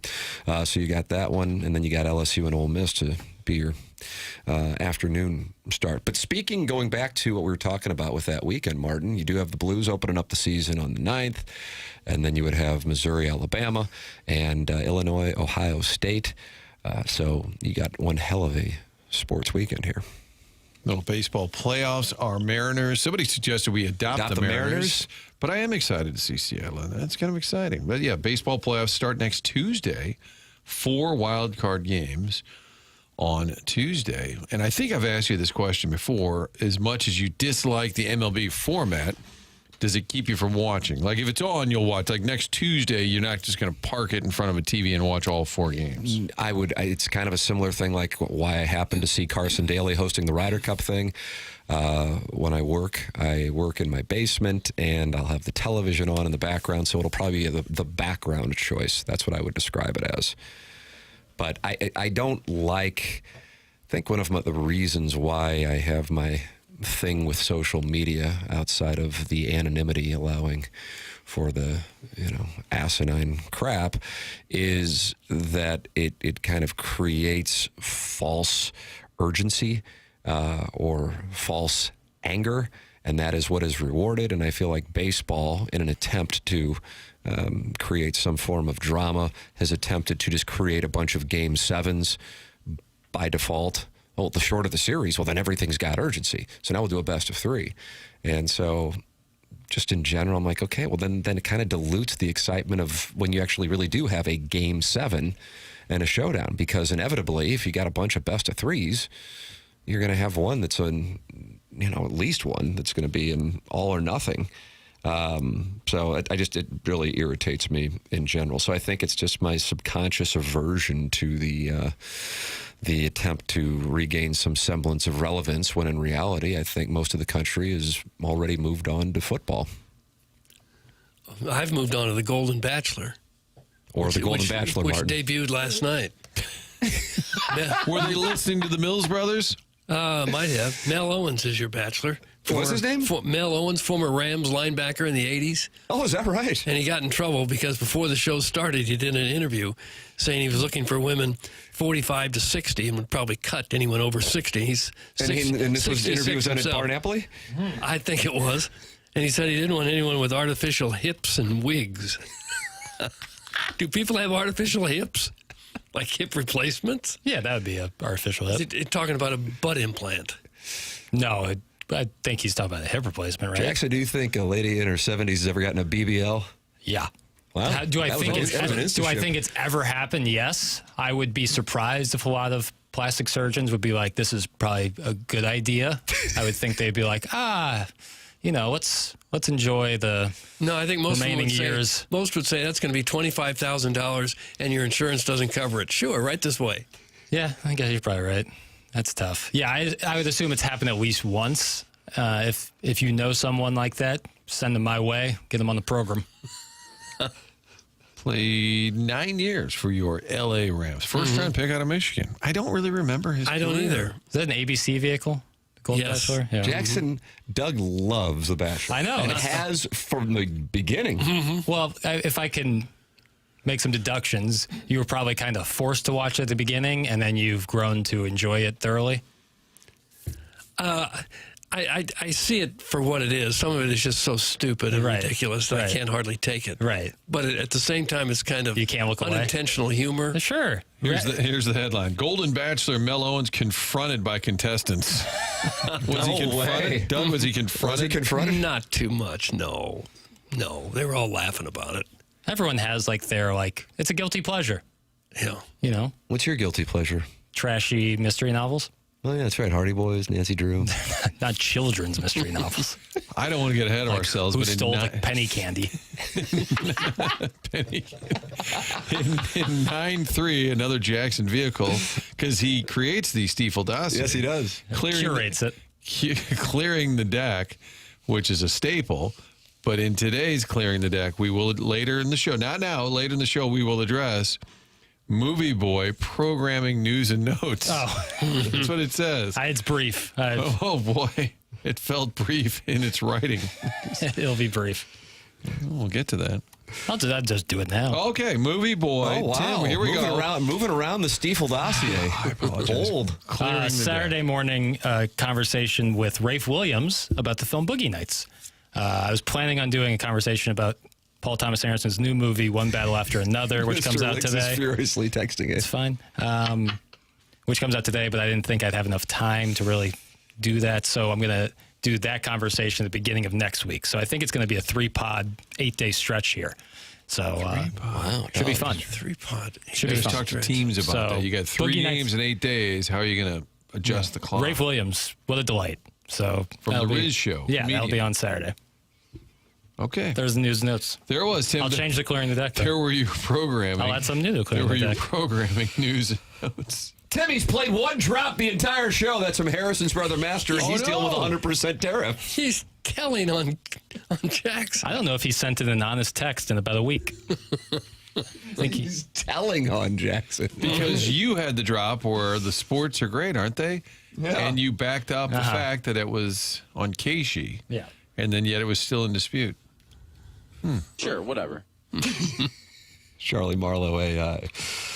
You're welcome to text in your disdain, 314-399-9646, Air Comfort Service, text inbox, or you can talk it over with other TMA listeners. 245 are in there. Alan Dadeville's talking to the Pope. Alan Dadeville says we need Biffin Show to return. I share that opinion. Oh, yeah. It's one of my favorite shows I've heard in St. Louis in the last 25 years, Iggy and Biff. Martin, they can also email in for the Design Air Heating and Cooling email today, the morning after at InsideSTL.com. Tell the people about that Design Air Heating and Cooling, if you would. Longest running sponsor of TMA, and the weather starts to shift this time of year. Getting to October, all of a sudden you have a chilly day. You want to throw on the furnace? Well, best thing to do is get a tune-up before winter arrives. Fully throated, make sure you get to designairservice.com. That's the website. Book the appointment now. Get yourself a tune-up. Be ready for winter ahead of time. And year-round, whenever there's an issue, AC, summertime, when that goes out, man, that is a tough spot to be in. Doug had it happen on a Sunday. They came running right out. Yeah, they sure got did. things back up and running. We love hearing from the audience. I know Manute Bowl Eligible has told us, I think, a couple of stories about how they were out there, got things fixed. They don't upsell. That's something that Seth Goldcamp works with his team. They know folks are stressed out when they have to have the HVAC repaired, so they don't sell you anything you don't need. It's something you can count on. They've been doing this for more than a century now. DesignerService.com is where you go to make sure you let them know you were listening to TMA. There it is. Design Air online at designairservice.com. Support the sponsors. And Design Air Heating and Cooling is one of the, is the longest running sponsor here on the morning after. The program is presented to you by Brown and Crouppen. We're in the Fisher Window and Door Store 8 o'clock hour. This is TMA 101 ESPN and the TMA YouTube channel.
This is Jackson with a Sports Center update brought to you by Saliga Heating and Cooling. The Mariners' Cal Raleigh became the 7th player in Major League history that hit 60 home runs in the season, last evening launching 2 solo shots as the Mariners clinched the American League West with a 9-2 win over the Colorado Rockies. That was another Sports Center update brought to you by Saliga Heating and Cooling, a Daikin heating and air conditioning dealer.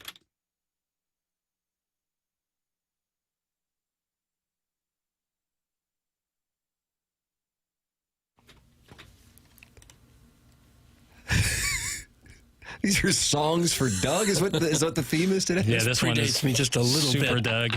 Is this the Andrews sisters? It's the Andrews sisters and Bing Crosby. Is it really? Doug, you're a fan of Bing Crosby, correct? Oh, sure. Bing Crosby. Much difference in orange juice as there is in Hope Crosby. That's a commercial. You deal with your jowls down. And that was with his son, Nathan. Yeah. Who later would write a book about Bing beating him. Is that correct? I think that's correct, yeah. So he didn't necessarily enjoy the orange juice. No. Is that like when people they would beat him with like a tree branch? A switch? Go and get your switch. God, that's brutal. I never knew anyone who did that. I'm sure it happened. Yeah. Who was it? It was the football player. Adrian Peterson. Yeah. He was all accused day. of doing All that. day got hit with it. All day. It sounds like something that would have happened 300 years ago. Yeah. Go and get a tree branch so I can hit you with it. And if it wasn't big enough, you had to do it again. Right. Doug, pork steak is back here in the Fisher Window and Door Store, 8 o'clock hour. Matt Holliday is going to lead off the Mark Hanna Evergreen Wealth Strategies 9 o'clock hour. I forgot to wish Tim a happy birthday. My birthday is tomorrow. Doug, there's nothing like a 69-year-old pork steak, so pork steak is 69 years old and celebrating a birthday tomorrow. Oh, well, congratulations to him. Happy birthday to you. Happy birthday to you. Those pork steaks at Billy G's are the real deal. They don't play, is what they don't do. I like that. They serve it as a sandwich, or Oh, no, Doug it's just like gets a this giant big. pork steak. It's the size of a toaster. So songs for Doug would be an after-school special. Others that have appeared in the past: Mom's Having a Baby, The Color of Friendship, Backwards, The Riddle of Dyslexia. Oh my goodness! These are actual after-school specials. Mom's Having a Baby is the title of... My Mom's Having a Baby. I'm sorry. Backwards, The Riddle of Dyslexia, The Color of Friendship. Who would want to sit down and relax and watch a movie about dyslexia? Flip that off. What a fun topic that has to be. Each week, the Fast Lane and the Riz Show are battling it out in the Pick'em Challenge, but sometimes they come together to just hang out and watch football. You can join Jamie Rivers and Rizzuto from the Riz Show tonight from 6:30 to 8:30 at the Hot Shots on Lindbergh in South County. Come watch the Thursday night football game. Get signed up for some Point and 101 ESPN giveaways and enjoy a cold Bud Light. That's tonight, 6:30 to 8:30 with Jamie Rivers, Rizzuto, and Bud Light at the Hot Shots on Lindbergh in South County. That is where Doug dressed up as Santa Claus last year and had lots of cute guys sitting on his lap, so that was super hot. Tonight you have the Sea Pigeons taking on the Cardinals. Doug, that is in Arizona. Seahawks minus 1.5. Your total is 43.5. If anybody's got passionate action on that. Well, I don't have passionate action on it. Seattle's pretty good this year, right? Arizona, don't know. Decent. We know if it's going to be a dangerous weekend if I land in Las Vegas and go, yeah, I guess I'll put some money on this Seahawks-Cardinals thing, something when I have no feeling whatsoever on it, and then just start betting irresponsible. That sets a tone of... At the same time, I could hit on it, and now we've got a little increase in the bankroll. Seahawks money line. Seahawks money line is the play? Yeah. Jackson Burkett has just released a 5-star play. Seahawks money line. Yep. Pigeon all day. Don't say pigeon all day. Pigeon all day. Is that reference to gambling or reference to the Seahawks? Both. Both. Both of them? Do you like Virginia tomorrow night getting 6.5 at home against Florida State? Getting 6.5? No, I'll take Florida State laying the 6.5. Wow. Yeah. They're upset on campus in Virginia because they're not canceling classes so the students can go tailgate all day. They don't call it campus, they call it the grounds. No, I don't like that. I don't care for it. They call it the grounds. But they're mad that they're not canceling class. Not Virginia. Even with their win over William and Mary last week, you still like Florida State? Virginia beat William and Mary soundly. They sure did. Is William and Mary the oldest? I think that's the oldest college in America. I think so. I recall driving by that campus. Yeah, maybe they did. Illinois, William and Mary, Mizzou. That's correct. No, it is not. It is the second oldest after Harvard, which was founded in 1636. Yeah. Jesus Doug Christ. and I could have gone there, but we chose journalism school. William and Mary, 1693. I don't think I could have gotten in 1636. Was there everything I know today? I don't think I could have gotten in. Was there a journalism school in 1640? Oh, I doubt it. Teaching people how to get engagement online. Teasing. Yeah, I'm getting better at teasing. Tim, I think the over is the play tonight. Do you agree? That's from Harrison's brother, Master. The truth is, I don't have a feeling for it. That's. I don't feel strongly. Tomorrow night, I might make a play on that, Florida State and Virginia, but I don't have, because I feel like tomorrow is like the day for Virginia football, and if they can get out to a little bit of a start, maybe. I don't know what Florida State is. I mean, if Florida State beats the hell out of Virginia, you sit there and go, okay, well then Florida State's the real deal, and Alabama went up against a really good team. At the same time, if Alabama gets worked over by Georgia, then you're going, okay, maybe Alabama's just not that good. And then you hear the Kalen DeBoer death knell, Doug. A lot of coaches already gone in the month of September. And hell, I mean, if he were to lose to Georgia, Vanderbilt, and Missouri, I think they probably would whack him. I really do. What's his buyout, you know? Got to do show prep. Yep. The crowdsourcing thing is it's really disappointing. Personal news. Ball rider. I'd like to share personal news. Holliday is now going to join us sooner. For those who heard 9:15, right. Jackson, Matt, Holliday, and I, the three of us have a little back and forth in arranging times. I'm kind of Camp David in the middle, and then we come up with a time. But Matt the Bat says he can move it on up, so he'll join us sooner as opposed to later. Matt the Bat is going to join us, so we'll get his take on Mike Gundy losing his job. Tim, are you tailing Steven time? He's up about 50 units on the season. That's from Ed time. Doug, have you been tracking Steven time? Hell no. The brothers' time. I'd like to see Steven time's spreadsheet. His ledger? Yeah, I would love to see it. I would too. Man. Like I said, I'm raving about Stalter. Yeah, 68% against the spread is sick. Yeah, that's nasty. That is insane. All right, Matt the Bat is going to join us coming up. It is TMA 101 ESPN.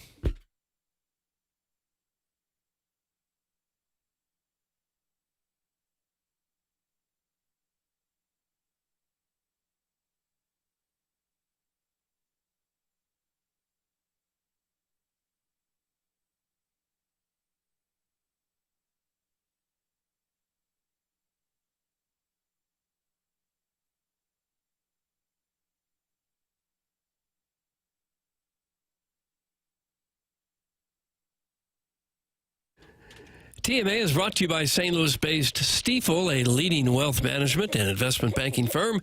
Stifel is the firm where success meets success and has been since 1890. Founded in downtown St. Louis in 1890, same street the company is headquartered on today. Proud to have called St. Louis home for 135 years. They partner with the Cardinals and the Blues in the Stifel Charity Classic. Also sponsors Stifel Theater. Stifel is honored to support our city, our people, and their future. With financial advisors in 12 offices across the region, Stifel helps clients right here in St. Louis and nationwide manage their hard-earned wealth. Stifel also provides banking, lending, and trust services and has a full-service investment bank. Basically, when it comes to finance, Stifel has you covered. As one of the fastest-growing wealth management firms in the world, their tagline is where success meets success. So it's no wonder they've decided to partner with a successful and winning program like this one right here. Stifel and TMA, that's where success meets success. Stifel Nicholas and Company Incorporated, member SIPC and NYSE.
See what Jackson's doing here, Doug?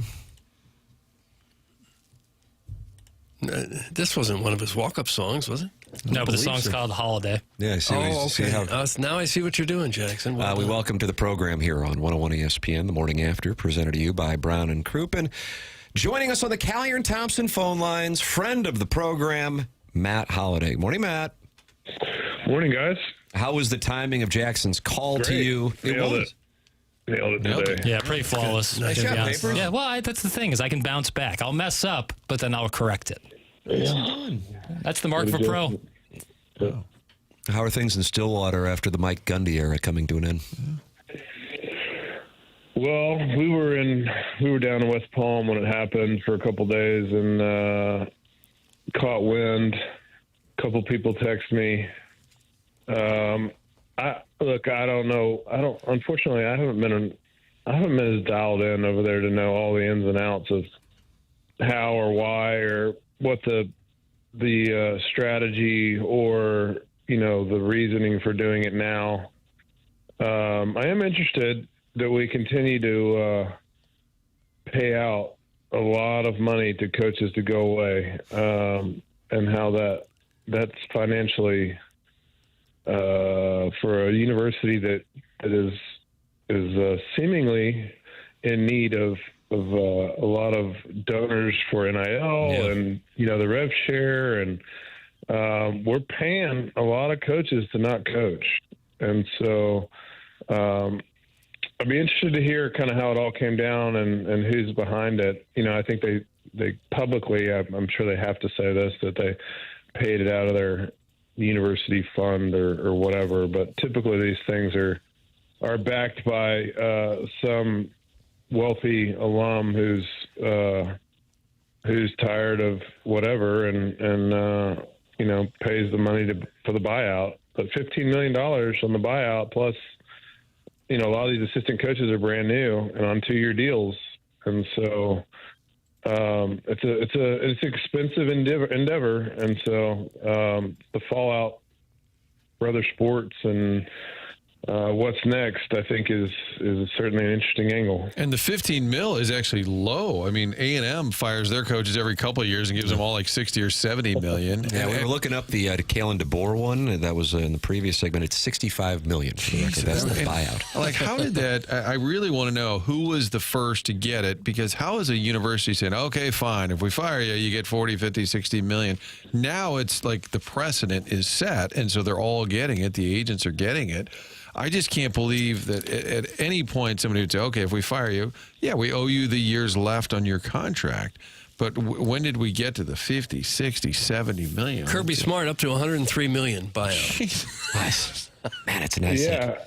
I mean, I think that these coaches just get the leverage with early success, or the idea that they get them away from other schools, and then they have all the power. Yeah, and you're so right, man. if you want the hot coach, or the guy that just won big or just won the conference championship, and you got to that's where they have all the power, and they these agents and coaches go in and they do it, they get what they want, and then the university eventually either wears it and fires them, or just kind of hopes that they come back around. So it's an interesting time in college sports, and particularly football, I guess, with all these buyouts, and ADs have buyouts now, and I mean, everybody's got a buyout. Yeah, there's already been 3 head coaches fired, and we're not even at the end of September yet. Matt Holliday, our guest here on TMA 101 ESPN, joins us for a weekly conversation.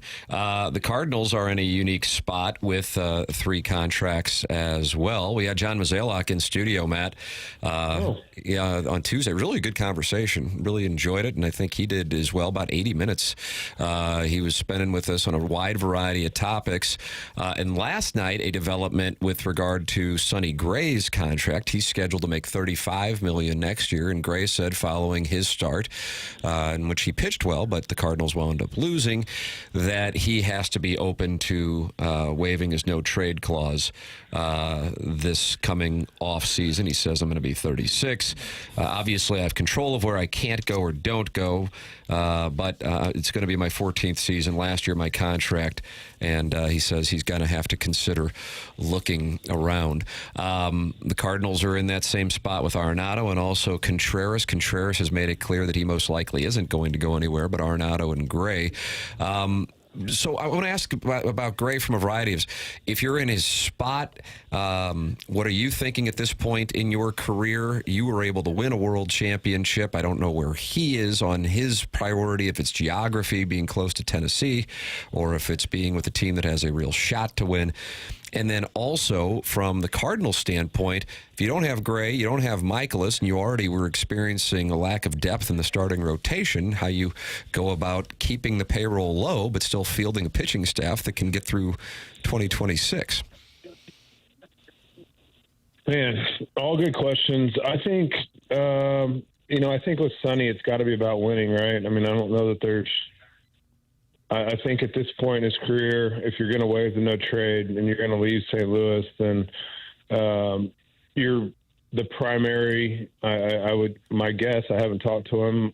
My guess is that it's got to be a team that sits in a great spot to win next year. And look, teams that aren't ready to win, or maybe that aren't feel like they have a chance to win the World Series next year, aren't paying $35 million for a starting pitcher. And so this group of teams that one can afford Sonny and adding him to a rotation is going to be a team that feels like they're on the brink if they don't win this year, which obviously we haven't even started the playoffs. So I'm guessing it'll be a team this year that comes up a little bit short, that has some payroll flexibility to add a guy like Sonny. So I don't know how choosy you can be when you're making that kind of money at that age. So I think that's going to be a small group of people that can afford that want to add Sonny. And so that'll be an interesting dynamic. And then, obviously Nolan, by the way that all was handled, is, I guess, pretty much decided that they'll take whatever they can get for him and move on from that. I don't know about, you mentioned Contreras. I don't know where they are with that, but yeah, you're going to be dropping a lot of payroll. And again, you may have to eat some of this payroll to get much in return. You may have to eat some of these contracts, parts of them, take on some of this money if you're expecting to get any sort of prospect in return. So that'll be an interesting dynamic, but yeah, I mean, again, if you're talking about trading off all this salary, how much action are the Cardinals going to get into in the offseason? Are they taking another year where they're just kind of like going back to the bare bones of the organization and just going to dump as much payroll and then start completely over with all young players and all young pitchers, and then this new put together farm system and development plan, just kind of wait it out and see where we're at in another year or two? Or are they going to take that money that they're saving or maybe trading and reinvest it into a team that they want to try to compete in the NL Central? Or it'll be interesting to see what the message is. I know that after every year they have a press conference, and Mr. DeWitt and Chaim Bloom will get up on the podium and chart out the off season and maybe the goal of the organization and this particular off season and what that looks like. So that'll be fascinating to hear what the message to the fans is here in about a week or so, or whenever this happens. Doug and I were debating the other day about Arenado and how much of it you're willing to eat. He did say, he talked on Sunday and made it pretty clear he doesn't think he'll be back. They gave him a farewell with the fans, and he's due $21 million, whatever it is, or $42 over the next 2 years. And I said, I think at this point the Cardinals would pay to give him a fresh start somewhere else. Don't you think it's even in their best interest to kind of like rip the Band-Aid? And he did say some teams got to want me, which I think somebody will. Don't you think Doug's argument, which I understand, is you're spending money for a guy not to be here when maybe he could help you a little bit. But I don't think Arenado wants to sit on the bench in St. Louis. Do you think it makes sense sometimes to eat the money to give somebody, I don't want to say get him out of here because that's disrespectful, but a fresh start? Yeah, I mean, look, it all depends on how much, right? And if you're getting anything back, if you take on half his salary, or if you eat half his salary, and somebody can get Nolan Arenado for half price in a more hitter-friendly park. And you talk about like the Astros last year, or potentially Fenway Park. I don't know what if they're going to sign Bregman back, or some of these more hitter-friendly places. Shoot, I don't know. If Philadelphia did something with Vaughn and they could slide Nolan into that lineup at a hitter-friendly park, or something like that. I don't know how much. It's like what these teams evaluate Nolan as, and do they think that a smaller park would, he still plays high-level defense, and do they think they could get 20 to 25 homers out of him at a more hitter-friendly place? And then maybe they take on half the money and give you a prospect.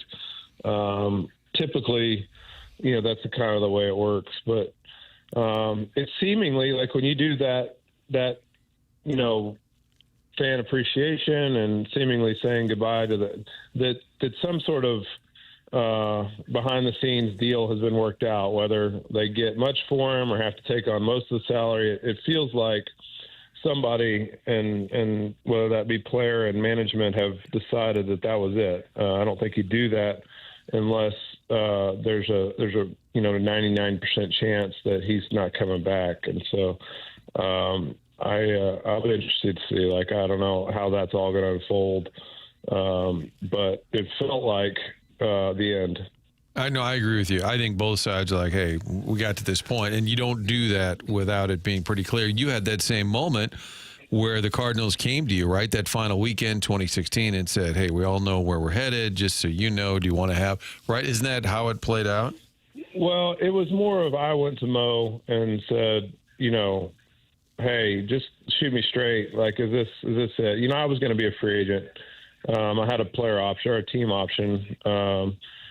And, there was some young outfielders coming up, and unfortunately I had broken my finger. I felt like if I finished with 20 or 25 homers that year, it might have changed their mind a little bit. But, it's one of those things where I wanted to know, because I felt like I wanted to sort of have a personal goodbye to people behind the scenes, with its clubhouse people and coaches and people you may see down the line, but never in the same light as far as, the day-to-day of it. So he told me that, that they were not going to pick up my option, and the door wasn't totally slammed, but, it looked like that they were going to give some younger guys options. And so that's when, the plan kind of came together to make a formal announcement. And then, Mike said he wanted to try to get me in at bat. And that's how that all kind of happened. But, that was a little bit different in that I was going to be a free agent anyways. And, that was not going to get my option picked up. So, that's kind of how that unfolded. And then you had that moment where you took the field, went out to left field, and none of the other players took their positions. I don't know that I've ever seen that before, but it was a pretty cool moment, wasn't it? Yeah, I mean, look, they handled, the organization handled that really well, or, I guess I don't want to say well, but they were very kind to me to do what they did in a couple different ways. And the fans, I think first and foremost, the love and appreciation that I got, a couple different times in the last couple games was over the top kind and appreciated. So, I have nothing but amazing things to say about the way my time ended in St. Louis. Getting back to Arenado, I don't know how many at-bats you've seen him taking here over the last 2 years, but his drop-off has really been pretty dramatic. And he's 34. There are still some highly productive players in baseball at age 34. What do you suppose has happened to him? Yeah, I mean, I think you get to a certain age where your body doesn't quite move as fast. You have ailments, he's had little things here and there.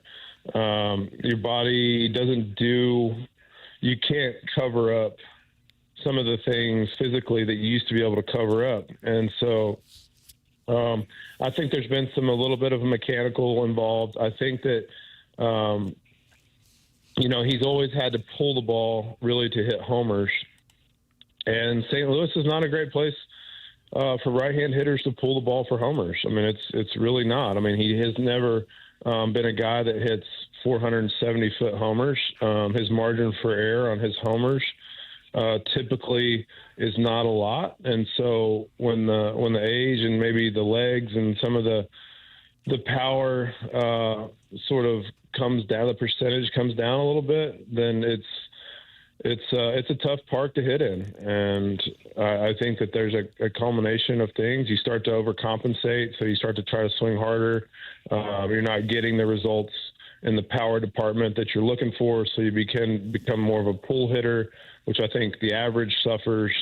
The on-base percentage suffers because you realize that physically, if I'm going to do damage or if I'm going to hit home runs and doubles, I got to pull it. And that's a tough place to be because, they most of the pitches are going to be down and away and up and away, and it's hard to pull those pitches for power. And so I think it's a few different things that have been part of it, and that's why I think the benefit of going to a more hitter-friendly park where his margin for error is a little larger, I think could benefit him and push him back into the 20 to 25 home run range and maybe getting on base a little bit more and keep playing great defense and be a more valuable player in a smaller park. Well, what a great segue into questions for Matt. You text those in, favorite NFL team, things like that. 314-399-9646. 399-9646. It's the Air Comfort text inbox. Question for Holliday, and this is something right before you started talking. They said he's not the first one to mention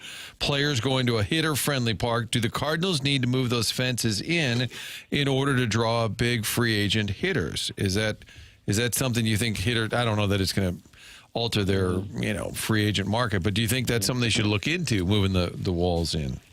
I think that if there's a spot on the field where you give somebody a chance to get a cheapie, it's just such a symmetrical park, and there's no real if I hit it there, you've got parks like the Green Monster, and you've got parks like Yankee Stadium, and you've got parks around the league where they play neutral on one side, or they're pitcher friendly at one point, but there's always somewhere that a hitter could get a cheapie or could get a home run that maybe is not a home run everywhere. Whether you build a high wall or you do something that's fun, that gives it a little character, but also is a little bit more hitter friendly, I think would be a good idea. And I don't know that they will or have even thought about it, but I do think that it would be a fun, drop the fences down, make a short fence somewhere, add more fans, kind of like, the Padres did a little bit where they started moving the fences in and created a little bit more of a fan environment atmosphere, or, some of these other, the Orioles, they went overboard, moved the fences way back, and then then they come back and then add another, like a little place where it's much more hitter friendly. You can get some homers to left center now. And so I think a lot of these teams are, the Mets, they brought their fences in quite a bit with their new field. And I think, in a day and age where we want more offense, I think it's a good idea. I mean, I think it's something at least worth considering because I do think that it's a very difficult, place to hit home runs. It's funny that you bring that up because when Mozeliak was in here a couple days ago, he talked about that specifically. Did you ever get a chance to play in Busch Stadium 2? Mm-hmm. I did. My first games were at the Old Bush. How about that? I mean, I realize sample size wise, you didn't have a large enough. I just remember within a couple of months, Edmonds, who was a regular on the show, talked about how, man, the ball just does not fly, much less the dimensions at the new ballpark. And so it's one of those things. I feel like it's getting more attention now. I don't know if you remember it specifically because we're talking about Arenado. I think it was game one in the 2022 series against the Phillies. He hit the hell out of a ball to left center, and he was stunned that it did not go out. And I feel like that from that moment forward, we heard more from him or his frustration with that ballpark. So that's kind of become a more public theme here recently. But like I said, Edmonds was bringing it up from the year that thing was built. What do you think causes it outside of the dimensions? Because I feel like guys thought that the ball flew out of Bush too.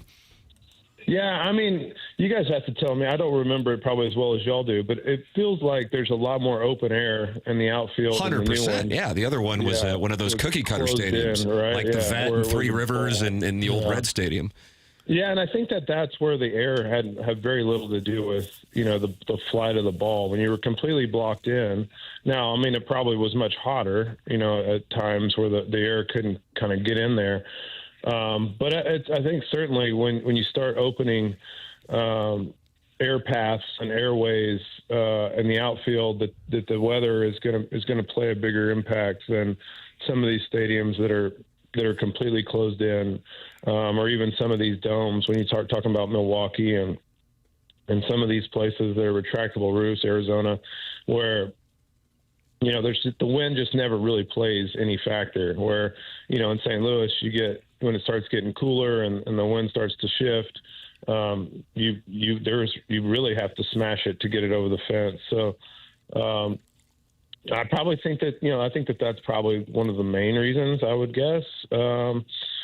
But yeah, I think that's certainly worth looking at to try to make it a little more of a hitter-friendly park. Well, we don't do a lot of show prep on this particular program. That's the brand. Surprises folks, but I never realized, Matt already knew that your big league debut was at the Old Bush Stadium.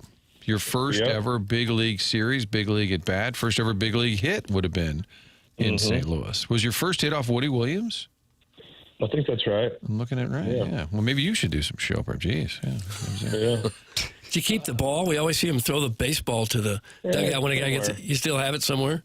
I think so. Oh, look at that. You don't sound that excited about it, but I just thought I'd ask. You move, a lot of moving. Players move a lot. Yeah. We've had a lot of houses since then, and keeping track of balls and, which ones you really, it's hard. You got to pick and choose what you prioritize as far as keeping what you had. I mean, it easily could have ended up being a catch ball out in the concrete with the kids. So that ball could be long gone with scrapes from sidewalks and things. So you never know around here.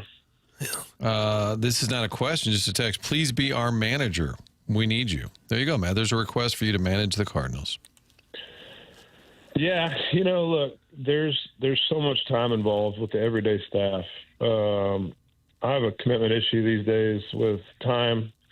I just enjoy watching my boys play, and I enjoy the flexibility to watch my daughter do her things, and Reed, who's 12, who's into football right now, and then that transitions into basketball and then baseball.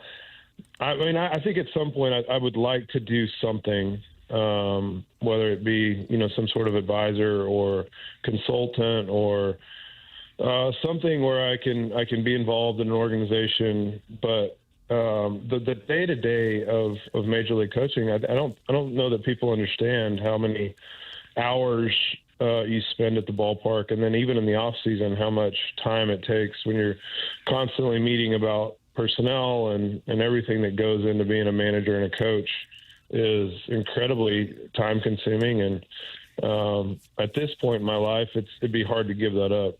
How would you fix Jordan Walker? There's been a lot of diagnosis of the first-round pick swing. I don't know how much of his game you've seen. Is there any tips you could – and if you're going to give tips, this is probably the place to do it. Yeah. Yeah, I mean, it would have to be more like I'd have to get in the cage with him and talk to him about what he thinks and watch him move and try some different drills and it's hard from an aerial view of watching it on TV and catching some highlights or just kind of watching without being in the cage enough. I mean, I've obviously been up to the bush and been in the cage a little bit and watched guys do some work, but I've never entered into a conversation of, his hitting background, where he learned to hit, what are his thoughts in the box, what he does or doesn't like as far as drills go. That would be, that's one of those things where I don't throw that kind of thing around easily, because there's so much that goes into that and trying to help a guy transform his swing. It's not one of those things that you just kind of look at and go, oh yeah, he should do this and it would result in this. There's too much brain involved in how your body moves and kind of your hitter history, if you will. What was it like playing with Aaron Judge in 2017? Did Aaron ask you for hitting tips? That's an actual real question. Yeah, that's a good one. Yeah, it was awesome. He's a great guy. I think, people can tell through the TV and through his interviews and just, the way he handles himself, you can tell that he's a good human, but he's even better. I mean, he's just as kind and humble and just a great guy as maybe the interviews look. I mean, a lot of times, as you guys know, sometimes people have an interview sort of persona and they answer the questions all the right ways, but then that's not really who they are or how they live. And he is definitely the kind of person that you would hope, face of the MLB, face of, sort of what's going on right now. He's that kind of guy. So I loved playing with him. I got a chance he was a rookie. And so I wouldn't say that I gave him hitting advice, but we talked hitting a lot. We were locker mates and good friends and spent a lot of time together. And I still text and talk to him once or twice a month. And, so we're still pretty close. Favorite places to eat on the Hill. Here we go. Now it's getting going. By the way, Cardinals had a pregame piece last night. They're asking all the players, and like the veteran guys are picking spots on the Hill. Newt Barr picked Paul Manos. Nice. And then Jordan Walker's like, honestly, for me, just some Emo's Pizza. And I said, there you go. There's the younger player keeping it simple. How about for Matt the Bat? Well, we lived in Ladue, like kind of by Frontenac, and so we ate at Fleming's a lot just because it's right there by the house, and they treated us well. They hosted some of our events, our fundraising events, and so we always enjoyed Fleming's. I know that's a chain, but they were very kind to us. We spent most of our time kind of in that area. We did some of the barbecue, famous barbecue places occasionally. We tried some of the other ones, the kind of the chefy places that we liked. I like that chefy. Yeah, kind of that kind of stuff. But honestly, we ate at home a lot. We still do. We prefer to eat at home and make our own food. But Fleming's was kind of our go-to spot because it was about a mile from the house and easy to get in and out of, and a reasonable time with kids. Somebody wants to know if you were neighbors with Jackson, who grew up in the Ladue School District. Yeah, Jackson, do you remember being? And also, somebody wants to know, Jackson has grown a mustache. I'm guessing Matt's not watching the YouTube feed. I'm going to guess. I'm not currently watching the YouTube feed, but I do appreciate a good mustache. I did think I heard that you say you had a hard time growing facial hair. Really hard time. Yeah. Yeah, it's like I have like really light blonde hair on my face, which surprise, surprise, doesn't look great when you grow it out. But that's not going to stop me from trying. No. Yeah, he's going to grow it for the Missouri-Alabama game 2 weeks from Saturday. So we're going to see some real growth here. This is my sacrifice, Yeah. This is how I do it. Is it Missouri yellow? Is that the... Oh, nice. Yeah, could that's be. what you're doing. Cool. I could dye it even more yellow. Good. Yeah. I'd look like I have a big French's mustard stain all over my face. The ladies. It's not a bad look. Sure. Pretty specific. Do you care about uniforms, Matt? We really did. We spent a lot of time on college football uniforms. Oh, I'm sure I've asked you about the Navy hats versus the red hats on the road before. Sure, I like the uniform talk. Nice. Yeah, we okay. play for the Yankees and Cardinals. Yeah, and yeah, that's you right did up play there. for some great ones. Yeah. A team that you didn't play for, a uniform that is the Dodgers like a classic that you like? Dodgers are classic, yeah. I always like the A's uniforms. I thought the A's looked great. Yeah, I sported the white cleats for a while before it was popular. It's like my favorite part of the uniform is that they wear white cleats with it. Yeah. I like the Phillies uniforms. I kind of like a lot like the Cardinals, kind of the baby blue. Some of the old school uniforms.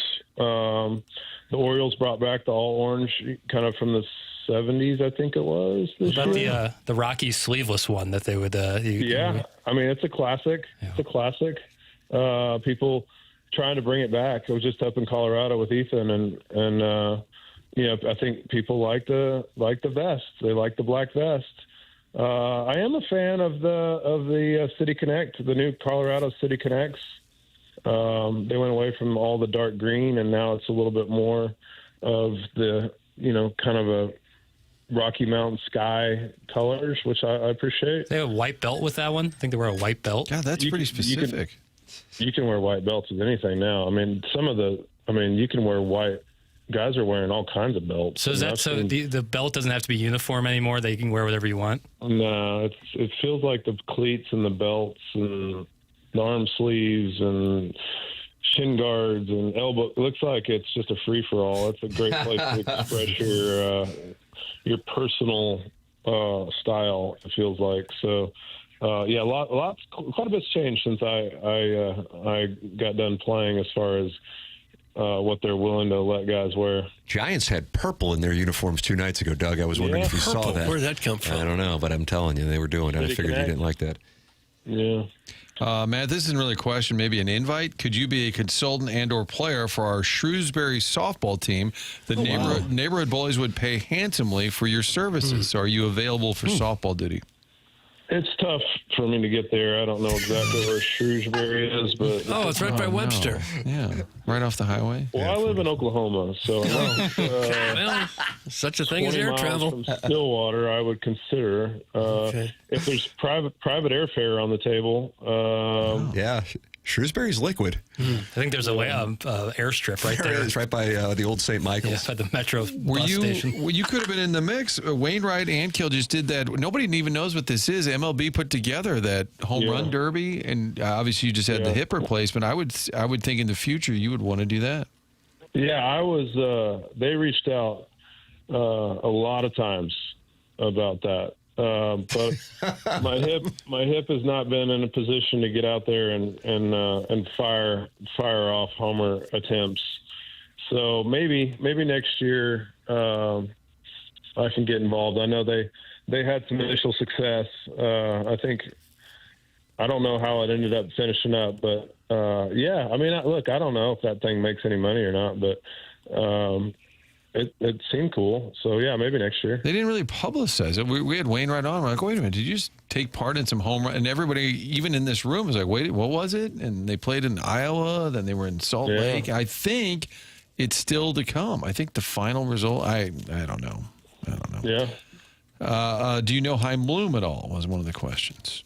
I know him a little bit. I've met him a couple times, but not a ton. A lot of people asking favorite NFL team. We've been down that road before. We're not doing that anymore. I like it. All right. Well, I think we don't want to bring up the same questions. Matt the Bat, always enjoy the conversation. Thank you so much for your time, and we'll look forward to talking again next week. Have a great weekend, man.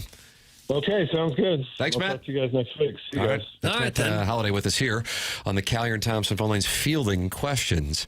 Gabe DeArmond, shirt off. Matt Holliday, favorite NFL team. And the Wildcat with Gabe. Got to figure out that Wildcat.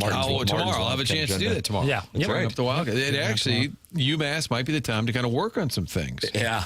Like the Wildcat. Yes. Sure. Email in Design Air Heating and Cooling email of the day coming your way. Martin, you know something about Design Air. Design Air is a name and a company you can trust. It's family owned and operated. It's been that way since day one. We love the St. Louis success story, especially when they do have success.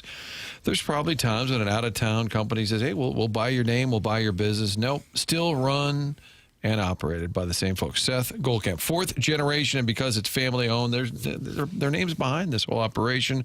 They want to make sure you have a great experience. They work with the team. Also, the employees like working there. They've been voted one of the best places to work, and then those employees go out and they're in your home, and you can tell they enjoy working for Design Air, but also they're not going to try and sell you something you don't need. They don't upsell at Design Air. It's something they work specifically on.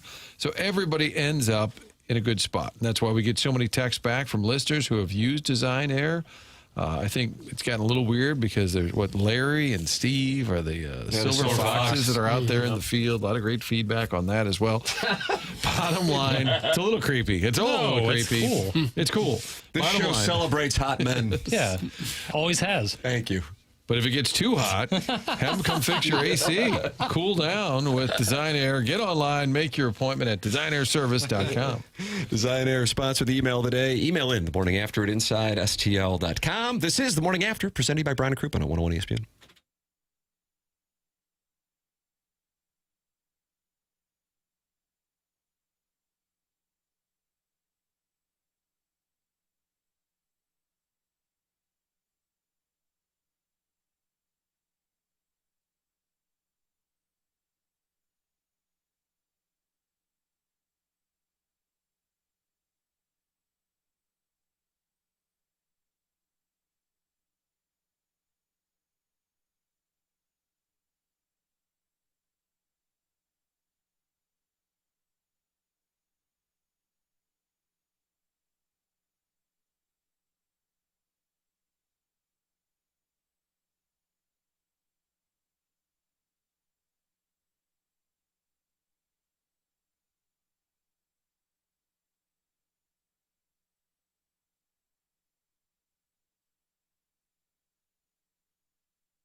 This is one of your favorites, Doug? Jim Croce. Not one of my favorites, but I like it. It was a big hit. Jackson's music theme is Songs for Doug. Sure is. So this is one of your songs. I didn't say this was one of my favorites. It's a good song, though. Jim Croce was fantastic. Seems like it's paying dividends. Okay. What does that mean? That you garnered a reaction? Well, Doug said he likes the song. So that's engagement farming. You're engagement farming. Yeah, in so many ways. It's TMA 101 ESPN. Mark Hanna, sponsor of the 9 o'clock hour here on the program. Tim McKernan, Doug Vaughn, Martin Kilcoyne with you. Little Jackie Papers on the ones and twos. Chairman Kurt answering your calls at 314-974-0101. Collier and Thompson, sponsor of the phone lines. A lot's going on here in between our conversation we just had with Matt Holliday, which you can go back and podcast via the Schaefer Door Company podcast app. Chairman Kurt says there might be radio wars. Jackson was running in and out of the studio, Doug. He ran into the hallway and said, Rivers, where are you at? Yeah. What was that all about? Well, he was. You guys were locked in on the Holiday interview, doing a bang-up job, if you ask me. And just outside the studio, right behind where Kurt sits, there's a glass window pane. Yeah, you can see it on the YouTubes. And then the and then the hallway. I said holiday. Hallway behind him, and Jamie Rivers was standing out there, kind of toughing around, looking at us. And I looked at him, and you responded by locking the door so he couldn't get to us. Well, then he was like giggling, and then I look away for a minute or two, and then Chairman Kurt's out there talking with him, and he's back again, looking into the studio, toughing around. You think he's trying to put one of us on his dance card? Well, if it's any one of you, I'll let me be your champion. I'll be tribute. Sounds like he's got Martin in his crosshairs. What's the piece of Martin? Well, the alliance is strong. I'll move some furniture. He was, for some reason, being critical of your choice of headphones. What do you? I don't know what you. Is that an earpiece? Earpiece. So it's called. So it's a TV IFB where you have one ear with a. He kind of implied that your use of that was kind of a way to show that you're better than everybody, and really that you're bigger than the show. And, wow! There he is, right there. There's that Jamie Rivers. And I told him. Put him on it. I told him I'm not going to take it. Kick down the door. He That's does Rivers music. Kick down the door. Jackson just said he was going to put you on his dance card. No, he said he would help clear the furniture. He would move the furniture. Oh yeah, I've had you don't like my earpiece? Well, Marty, first of all, here we go. First of all, okay. I love you. Okay, you're one of my favorite. Disclaimer. This is a Stephen A. However, when I walk by and I see regular headphones on radio guys, and then I see you with your television earpiece, that screams to me, "Hey, look at me. I'm on TV too. I'm better than these guys are. I've got a TV earpiece." And Marty, now I don't think you actually think that, but it appears that way. Actions, you're saying, okay. So you think I'm giving off a vibe, and if these guys didn't know, I'm kind of, I am on TV, which I think used to matter, and now people are like, "Ooh, sorry to hear." So Jackson, is that enough for you to go charging Rivers right now? Come over the desk. You just know you've been warned. You know, warned about what? Well, you're looking into the studio. We're conducting some real business over here, and you're over there giggling, toughing around and giggling. You know what, Jackson? I apologize. Wow. Big of you. That's big of you. I have to tell you, I enjoy. You're going to avoid these paws. Right now. Avoid these paws. I enjoy listening with an open ear. It's serious. It's weird. Like if I have both, even if I had headphones like you guys are wearing, or you two, I would take one off my left ear. You go headphones, Jamie, or you go AirPods? I go the little earbuds. Yeah, Doug's got the earbuds going. You know, but Brad Thompson, who was on the Fast Lane for several years, he'd do the one ear. He'd have the double earmuffs thing, but he'd pull one off. Yeah, I hear better. I don't like the muffled sound. Something about it. I don't know. Tim, don't you do the "We Are the World" thing? Yeah, where you they would hold one, and then you would scream. Was that Lionel Richie who held his? Lionel Richie, Bruce Springsteen. That's correct. Really singing. I find with one ear, for me, I can hear like all the other little things in the room, like Anthony playing with his phone, Kerry Davis responding to the text line every time someone says something. Respond to the text. Do you respond to the text line? Every now and then, like the Blue Moon. But Kerry gets on there, and you can just hear clack, clack, clack, clack, clack, clack, clack, clack for What like is he 5 arguing minutes. with people about? You guys got Missouri fans pissed a couple weeks ago. So, and your daughter went there. This is the biggest misconception ever, by the way. When I came to St. Louis in 1993, I went to a Mizzou game. Oh, really? I fell in love with college football. I'd never been to a college football game before. I was like, this is awesome. this Mizzou Tiger, this is cool. It's going to be a great thing. And for years, big Mizzou fan. My daughter went to Mizzou 4 great years, graduated, proud father of a Mizzou alum now. And I bring up one thing, the one thing I don't really like.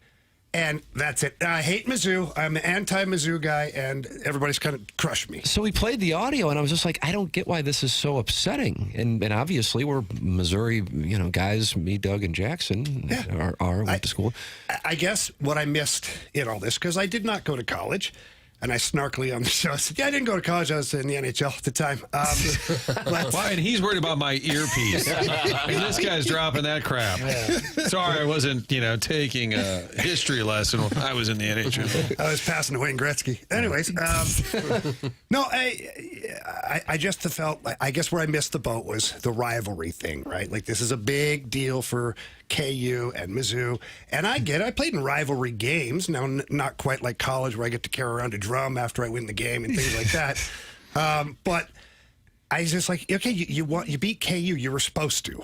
Like, let's, like Bill Belichick, on to Cincinnati. Like, what's next here? Because if we're going to have a season for Mizzou where it looks like they could potentially be a college football playoff team, then you can't be sitting there celebrating KU for a week. Like, you got to get other business to attend to. Well, the Mizzou fans did not like that. I just didn't get why that was such a big deal. I really didn't. And if I did, I'd say, yeah, well, how's Kerry doing, by the way, with the ILL situation this past weekend? Yeah, Kerry took Monday off to lick his wounds. I took Saturday off. Kerry's a realist when it comes to football, and he's like, yeah, we were terrible. It was awful. Indiana played really well. Yeah. They found a hole in the game for Illinois, which was just a slant route. Pretty tough to cover that one. They did it like 30 times. But he's like, okay, well, now Illinois has to win against USC. Yeah. And you almost have to beat Ohio State, or at least have a really good showing. Yes, that's right. To have a chance. But yeah, Kerry, like I said, he's a realist. He understands. He's like, hey, we didn't play well. Yeah. You get what you get when you play like that. Yeah. That was. But more importantly, what kind of headphones does he wear? Yeah. It seems to be the most important thing. Kerry goes with the earbuds. I think the fast lane overall, except for Marshy, does the earbuds. Marshy, he kind of wears whatever he can find and duct tapes it together. Yeah. And sometimes you look over, there's half the ears hanging off, and like, poor kid.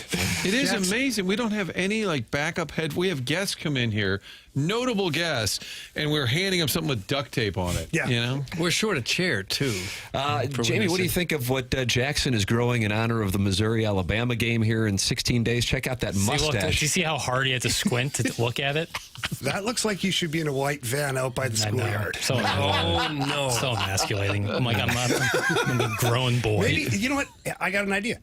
Go hit the tanning bed for a few days and see if that nice blonde mustache shows up more if you're bronzed up a little bit. I'm pretty famously pale, so doing that. It's your brand. Yeah. it's like if Larry King one night came on like Translucent that. is my brand. Right, it kind of is. So if I came, it would look pretty obvious.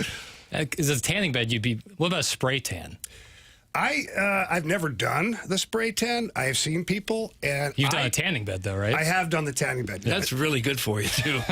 Really good. Well, but Doug, when I started doing TV, I'm sitting next to Bernie Federico, and Bernie bronzes up. He'll tell you he doesn't. I bet he owns a tanning bed. Oh, really? Is that right? That's a false accusation. But I rewatched the game, came on later on that night, whatever, and you see the replay. I looked like Casper the Friendly Ghost next to Bernie. And I'm like, okay, I've got to at least get in a tanning bed once every so often to have just a tint of color. So, yes, I do hit the tanning bed once. There were tanning wars on the Blues broadcast. Wow. Jackson, you going to go in the tanning bed now? No, I think I'm just going to stick with it. What's the point? It does make you look very manly. Yeah, that mustache. How about that? The mustache or getting a tan? No, the mustache. Thank you. Yeah. Yes. All right, sweet. There you go. Yeah, feeling good. Now Rivers is off your dance card. For now. Yeah, it's kind of got for now. It's a little bit of a Napoleon Dynamite vibe going. Yeah, that's not bad. Did you say Napoleon Dynamite? A little bit. That's a hell of a look. No, in a good way. In a good way. Tina. In a good way. Jamie, thanks for dropping by the program and scolding Martin for his IFB use that we all have been really irritated. They've been thinking about. They probably text each other during the show. That's exactly right. How about Marvin as IP? Thanks. Jamie Rivers of the thanks for Fast having me, Line. guys. Thank you, Jamie. Jamie Rivers making a stop by, and Jackson says he's avoiding the pause of Jackson Burkett for now. For now, it's like I said, it's day by day with him. Drive-bys on the show are welcome. Yeah, we enjoyed it. Stop Ours by. is the type of. Doug, what is ours? The type of. Ours is a type of show where friends feel like they can drop by at any time. How's about I come down to see you guys, huh? No, he kind of smelled good. Oh no! I mean, he was awfully close. He was right on top of me. I couldn't help it. Just fresh. You picked up a musk, a Victor Mature like I wouldn't even musk. call it a musk. I feel like there's a negative connotation to musk. It just like Irish Spring. He smelled like. Okay. In the end, you want to smell good. Oh, Marlo AI. Wow. And I don't want to throw this entire show under the bus, but Jamie's show starts in 4 hours. That would be the equivalent of us being here at 3 a.m. Oh, wow. You guys want to meet? Trying to say we're not? How's about we come in at 3 a.m. tomorrow? Workshop the God, show. what would we do? What would we even talk about? I don't know, I guess we have breakfast. Takes. Feels like we'd have our whole show before we actually had the show. Right. Well, that's how some do it. And you're like, wait a minute, that almost sounded scripted. What do you mean scripted by that? Golick just said this giant word. Thanks, John. Get a Sharpie and draw in a beard, Jackson. A large segment of the TMA viewing audience would probably be too drunk to notice anyway. That's from Dougie V's BBL. Yeah, I think I'm going to avoid any dyes or any artificial. I'm going to try to do it myself. And what are you going to do? Just grow the facial hair. Just grow the facial Just, hair. yeah, I'm not going to hit a tanning bed. I'm not going to dye the mustache or What if this beard. thing looks great in 2 weeks? That would be. I have a feeling you're going to shave it. I was just getting ready to say it's not You're going to be shave around. it before the roll Well, because tide? eventually, I've done it before. It gets to a point where it kind of looks like a broom that you should have thrown away a month ago. Oh, no. But you still have because it's a broom. Who It's the hell's the going to same buy a color new as broom? broomstick. Yeah, it's broomstick yellow, and that's not super appealing. And it sucks. It sucks. I want nothing more than to be able to grow a mustache. And I'm denied that opportunity. Aim high in life. Yeah. Well, at this moment, yeah, that's what I want. can't grow one. You just come to but come you're to grips with it. devilishly handsome. Yeah. I could never. I hardly ever even have to shave ever. Really? Is that right, really? How often do you shave? Well, every day, just because I'm Well, going to yeah, have to do right. it. But if I didn't, no one would notice Really? for 3 or 4, 5 days. Don't do it now. Maybe, Doug, up until the Alabama game. Don't shave. Let's just see what happens. See what's going on.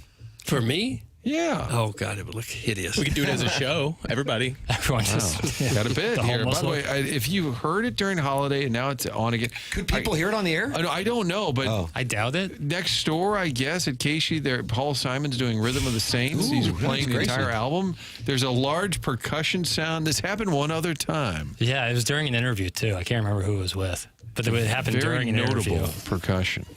Yeah, I don't know. You'll dig in, you might hear it, but we can certainly feel it from the KC95 studios. Martin is heading to onboarding. Well, I'm going by HR first because this Rivers, I mean, it's one thing to harass a colleague, but to do it on the air. Yeah, that I mean, could I be had an nowhere to HR. turn. I just felt uncomfortable in my workplace. Jackson was ready to throw pause, but did not. I'm always ready, Martin. That's the alliance here. So Martin stopping by HR, then onboarding. And we have the 10 o'clock hour coming up here on the program. If you or your family have seen a change in you and you're not quite yourself, gentlemen, you're struggling to focus, no energy for the people you love. Put it this way, if your bedroom could talk, would it have anything to brag about? It could be you're getting older or work stress or the undeniable fact that we've all become our kids' personal, unpaid Uber drivers. It could also be your testosterone calling it quits and you never got the memo. Well, Mentality can help you change that. Whether it's low energy, weight gain, or just that feeling something's off, Mentality can help. So stop being tired of being tired. Get back to the guy you used to be. Here's what you can do. Visit mentalityhealth.com and check it out and get tested on your testosterone levels. Plus, they focus on free testosterone levels, something that other places don't look into. It's Mentality at mentalityhealth.com. Check them out, mentalityhealth.com. The program is called TMA. It's presented by Brown and Crouppen on 101 ESPN.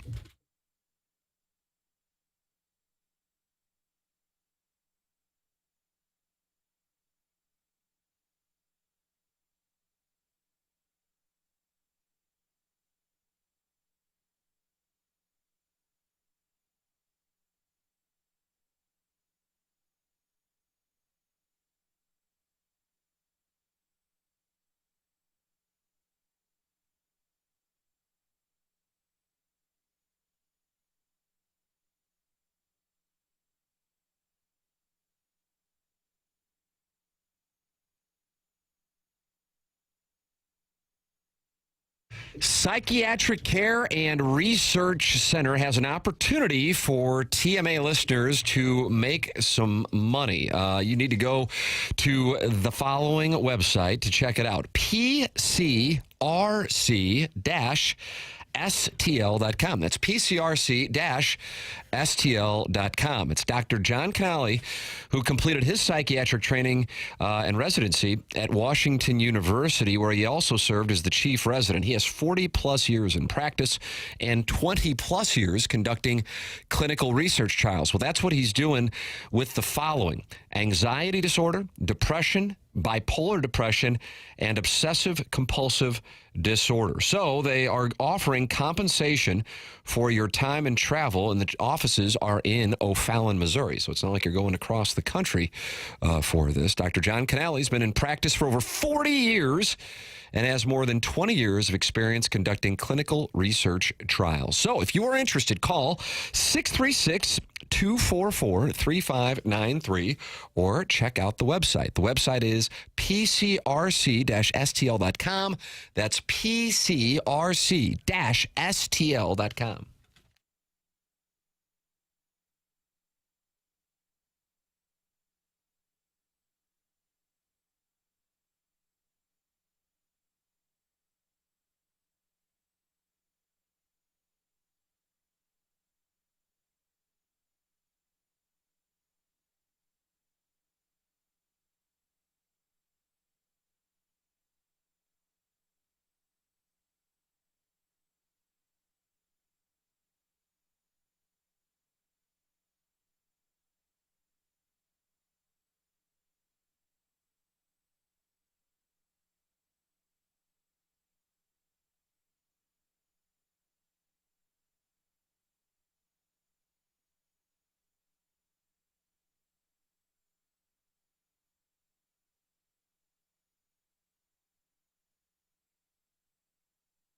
This is Jackson with a Sports Center update driven by Johnny Londoff Chevrolet and Johnny Londoff Autoplex. We have news out of South Beach as free agent center Precious Achiuwa has agreed to a one-year deal with the Miami Heat. Sources are telling ESPN. That was another Sports Center update driven by Johnny Londoff Chevrolet and Johnny Londoff Autoplex. See them at londoff.com. Chevy, together we drive. Are you kidding me?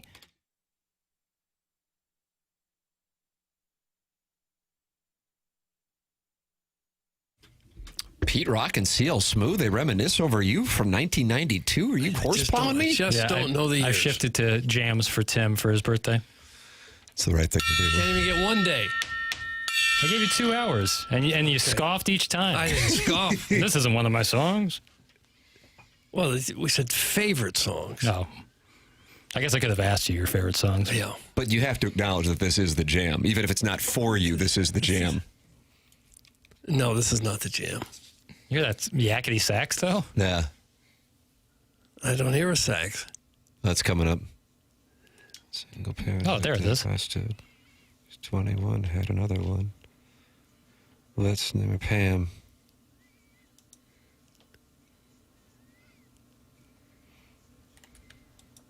Now, what do you think? Not the jam, sorry. Unbelievable. Your thoughts on Doug saying they reminisce over you is not the jam. 314-399-9646. That's where you can text it in. And then, of course, you can talk it over with other TMA listeners at youtube.com/TMASTL. Doug, I'll give you Sadie Hawkins. Okay. We got Speedy Keese talking about what he's heard from defenses trying to tackle Ahmad Hardy, your Heisman Trophy winner in 2025. We've got Eli Drinkwitz talking about what they're trying to do to limit explosive plays in the secondary. We've got Xander Schauffele on who he thinks is going to be the difference maker for the United States in the Ryder Cup. And we've got a former college football coach leading the crowd with a USA chant at Bethpage yesterday. Oh, I like that last one. All right, well, take a listen. Here is former LSU coach and USC coach and Ole Miss coach, and now just enjoying life living on South Beach with his buyout from LSU after coaching the greatest college football team ever, the 2019 LSU Tigers, Ed Orgeron, hanging out in New York and getting the fans fired up. All right, on three. Loud and clear now. Loud and proud, baby. Here we go. Three. USA! USA! USA! USA! USA! USA! USA! USA! USA! Ed Orgeron loves America, Doug. And he is just spending his time. He runs on South Beach. That's what he does in the morning.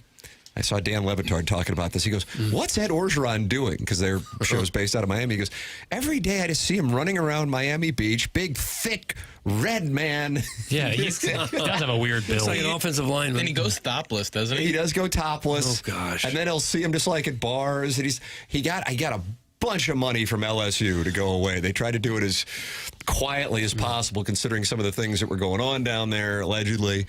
And then he has, I don't think, any interest to go back and coach again. And he's just living one of the greatest lives possible. And so he shows up yesterday at Bethpage, and he starts yelling at the fans, let's get it going here as the boys walk up to the green, and he gets the USA chant going. Okay. Look at Ed Orgeron. And if you have all the money you need and you can go and do anything you want, that's what you do. You run around topless on South Beach. That's correct. Gabe gonna take off that shirt, you hear? Okay. Gabe's going to sell Power Mizzou, and he's going to go down to Miami Beach and run next to Ed Orgeron. Where's he running?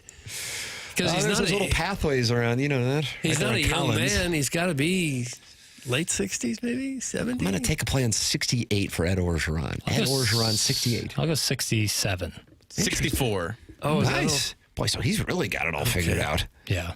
I don't think he'll ever go back to coaching. No. I mean, he's got it figured out in a major way. Yeah. Like he kind of had the reputation of a guy who just kind of fell into a great situation. Like he was a really good assistant. Yeah. Was he going to make much of a head coach? He did. I mean, he won the whole thing, didn't he? Yes. Yeah, Oh, yeah. with LSU. Yeah. Watch out for that Seaguard, boy. But the first sign of trouble, he was out. That's correct. Yeah, but I don't think he cares. On the Ryder Cup viewing, I think it would be awesome to be there, like chanting on, kind of maybe trolling the Europeans a little bit. But from like actually keeping up with what's going on, I couldn't imagine a worse place to be than Bethpage Black, like on the course, because there's so much going on. It's like the Olympics, and you got to watch on TV. Right, you got to keep what's going on with the scores for the team totals going on. I have more so than any golf tournament. I think you'd be so lost out there with what's going on. So we're going to the Ryder Cup in Ireland in 2027, and I'm trying to figure out how to handle that specific situation that you just brought up. Right. I assume they have like a lot of scoreboards around that are trying their best to keep you updated, but like it's really hard without the TV chyrons and broadcasters telling you what's going on. So weirdly, when the PGA Championship was at Bellerive, it was right. Doug, I know you were right by Tiger Woods when he hit what became the famous shot of that tournament when he hit it off the right by the path on number 9, and then he birdied that hole, gave a fist pump. That was right by the media tent, and then Koepka came up a couple groups later and he birdied it as well. And I thought, you know what? This is going to be a hell of a back nine. I'm going to drive home and watch it because I want to be able to see it as opposed to not know what's going on. So in that weird spot, should the Americans be competitive in Ireland here in 2 years, I don't know how the hell I'm going to watch it. But we're going with my parents. Right. It was their 50th wedding anniversary. That's what we got them. With all my siblings and their wives/husbands, and so I'm going to be. That's a different. The European one's different. Like going to see something like that is totally worth being a little lost. But if it's in America, I don't know. That's where I'd be like, I'd rather watch on television. Yeah, I don't think Whistling Straits was an ideal venue for it. It's hard to get people. I mean, it's like really hilly, and they fescue everywhere, Doug. Doug, do you hate fescue? I don't hate fescue. Tall fescue, that's a good, sturdy, hard grass. Sure. Tough to play out of. Yeah, you got to mow it low. Yeah. Hey, guys, do you think Ed Orgeron hangs out on Holliday Beach? It might be fully nude. Thanks. That's from a Swing Haven board member. You wouldn't want to see that, would you? Jackson, would you like to see Ed Orgeron nude? No. In the buff? Probably not. Probably better, They say never meet your heroes, so. He was on Pardon My Take last month, and he did say he was starting to get the itch a little bit again. Nice. Bring him back. Who wants him? That's the thing, is like, what would be the fit for him? I don't know if he gets an SEC gig. That's what I'm saying. It's got to be another one of those. What's he going to go coach at Washington? Like, how would that play? No, it's got to be another one of those Louisiana schools. That's a nice play. Because he was perfect for How would he play in the swamp? I don't think that's the difference. I think it's kind of understood what he is, and I don't think that's what they're looking for there. I'd be entertained by it. I think it might be good if you're a Missouri fan if he goes there. I don't think he's necessarily a program builder. Right. He might be a good fundraiser. Yeah, I could see him being like an ambassador, even for like LSU. I think LSU could be I'm perfect. pretty confident LSU isn't interested in him. Probably not. Popping back in. What did he do that made him so upset there? A lot of allegations. So for the purpose of erring on the side of caution, I would just recommend Googling. But yeah, it was some off-field fun and games. No. Huh. Well, he is running around topless still, so who knows what he might He's going topless at some wedding for a former staffer, That's too. right. He's a party boy. Really? Yes, he is. Yeah, he's got it all figured out. It would be fun to send Ed and the Strode Man to hedonism. No gluten here, thanks, and hashtag free perk. It's from Brian Henson, who might be covering the best team in NFL history, the Indianapolis Colts. I don't know. That would be must-see content. Iggy and Ed Orgeron and hedonism? Yeah. See if we can make it happen. That would be incredible.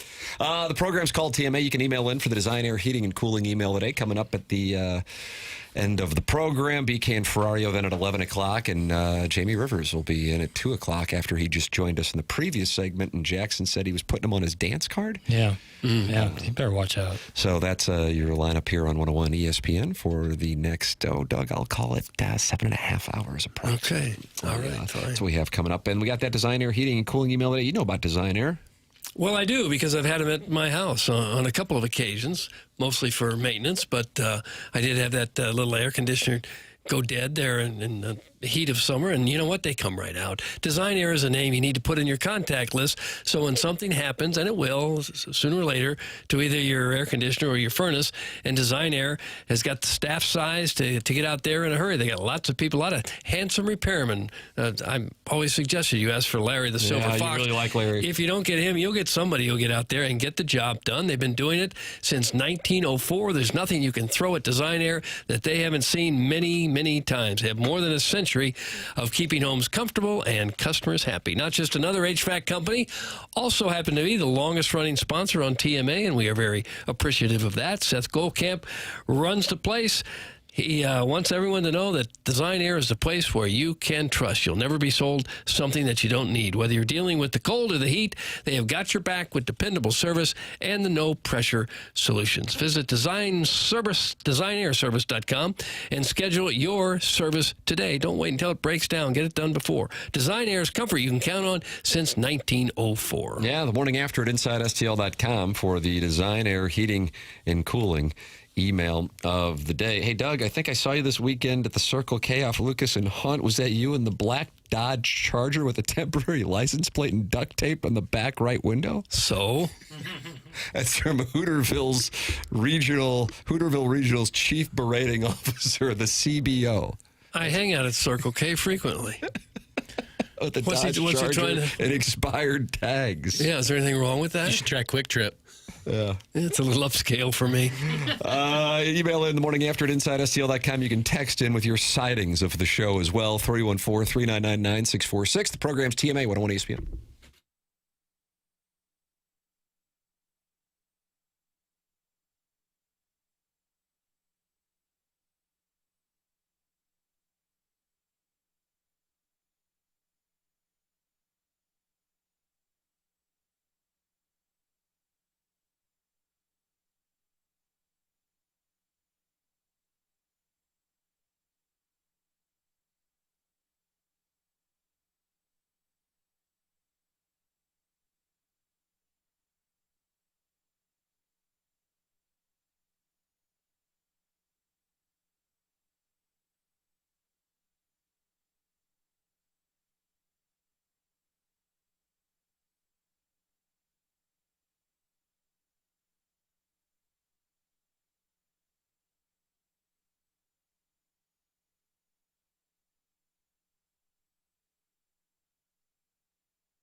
Doug, these are songs for me that Jackson's playing. And this is your jam right here? Yep.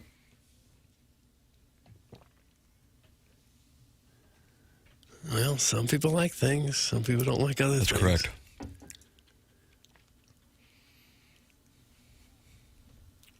Is this my theme song? No. Rock Me Amadeus by Falco is. Is that right? Okay. Jackson, why'd you choose this? I thought you enjoyed this tune. I think I've heard you sing it to yourself before. Is it possible to sing it to yourself? Yeah. When I'm getting ready for a QFTA for 5 hours? Really? You have QFTA in your DNA. I was thinking about texting you yesterday because I had to get home for a call.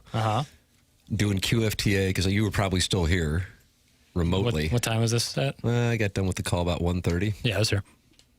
You know who I was on the call with, Doug? I don't know. I No. assume you worked with her? No. Alexis Zotos. Oh, sure. She's got a good thing going with the social media thing that she's built. Tip of the cap to her after she left KMOV. And we're going to be working with her on Sound Story. So anyway, me and Brett Knowles, you might know him as St. Louis Starter Packs on Instagram, who's working with us on Sound Story. So she's going to be doing a campaign with us. So anyway, that's who I was on the call with. And I'm like, oh, yeah, I got to do QFTA because I'm taking off. But that paper's, it's raining, so you probably weren't at St. Louis yesterday. No, I was working. Look at this guy. Probably working on Movie Boy, though. Recorded with Rafe, but that was done by about 1 o'clock-ish yesterday. Think I could do the QFTA on the flight to Las Vegas today and just kind of like entertain the people around me? I don't see any logistical issues with that. You used to do like a text version of QFTA, right? On the TMA fan page, I would do that. Doug, you want to do that today? You want to do that would be so much fun. What's the deal? So for most flights, you just pay the $10 and you get kind of unlimited Wi-Fi? I think it's $7.99. Square deal. And then if you want to have access to browsers, it's $39.99. Oh, that's no. something that That's I always worth it. have, Right. That's something And I you always- gotta make sure you angle your device correctly. Oh, is it? I mean, again, but that's kind of implying that there's something wrong. I couldn't agree more. Thank you, because I got close to kink shaming. No, it's not. It'd be the airline kink shaming. Remember, maybe it was about a year ago when it became a story where people were airdropping pornographic pictures to the pilots of airlines. That was a couple of years ago. Yeah.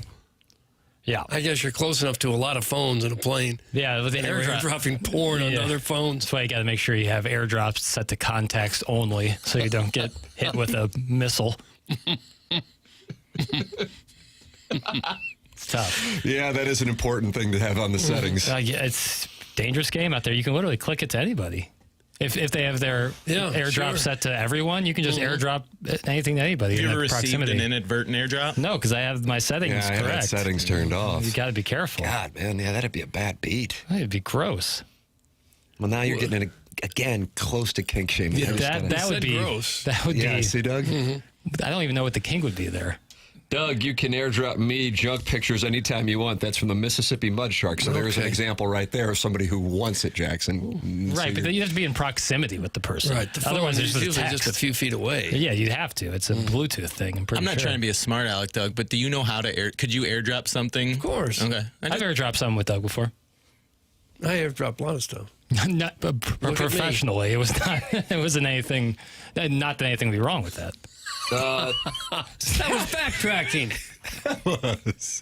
Tim, could you do QFTA while taking off today and be out of breath with the thin air like Jackson was on Movie Boy? That's from Just Don't Press Push. So all you were doing was walking and you were out of breath? No, What the hell's going on with you? See, this is why I didn't even want to put it out, because this would be the narrative. No, it was a really I was walking for a long time because the movie's called A Long Walk. And at the last part of it, I was going up a very steep grade, and I warned beforehand. I said, this might get a little breathy here.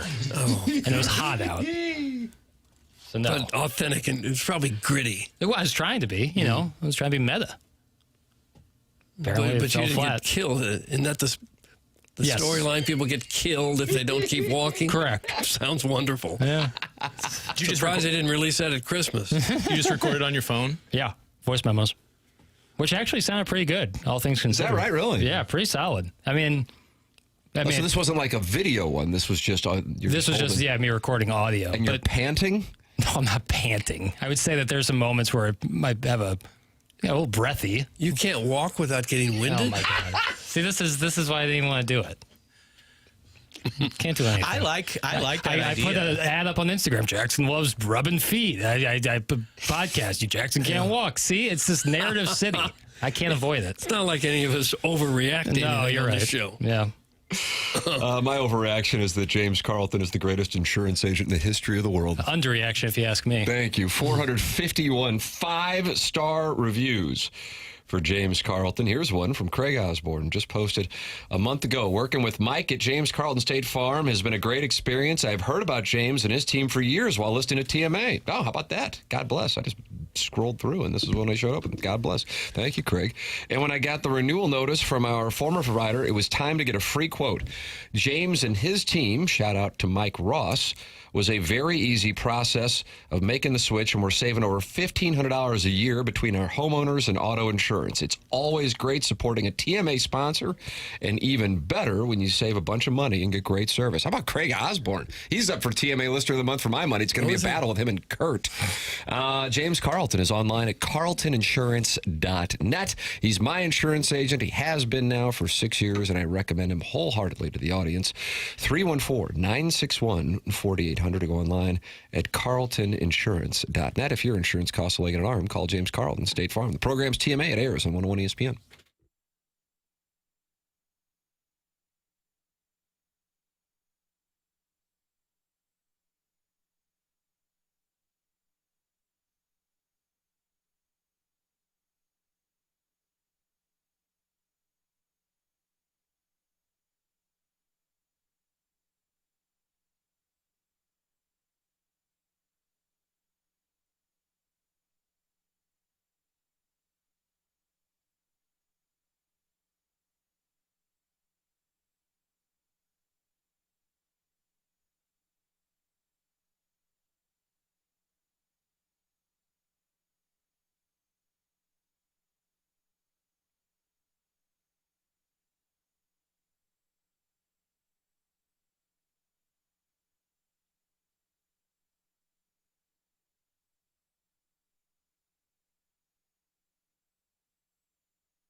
This is my theme song.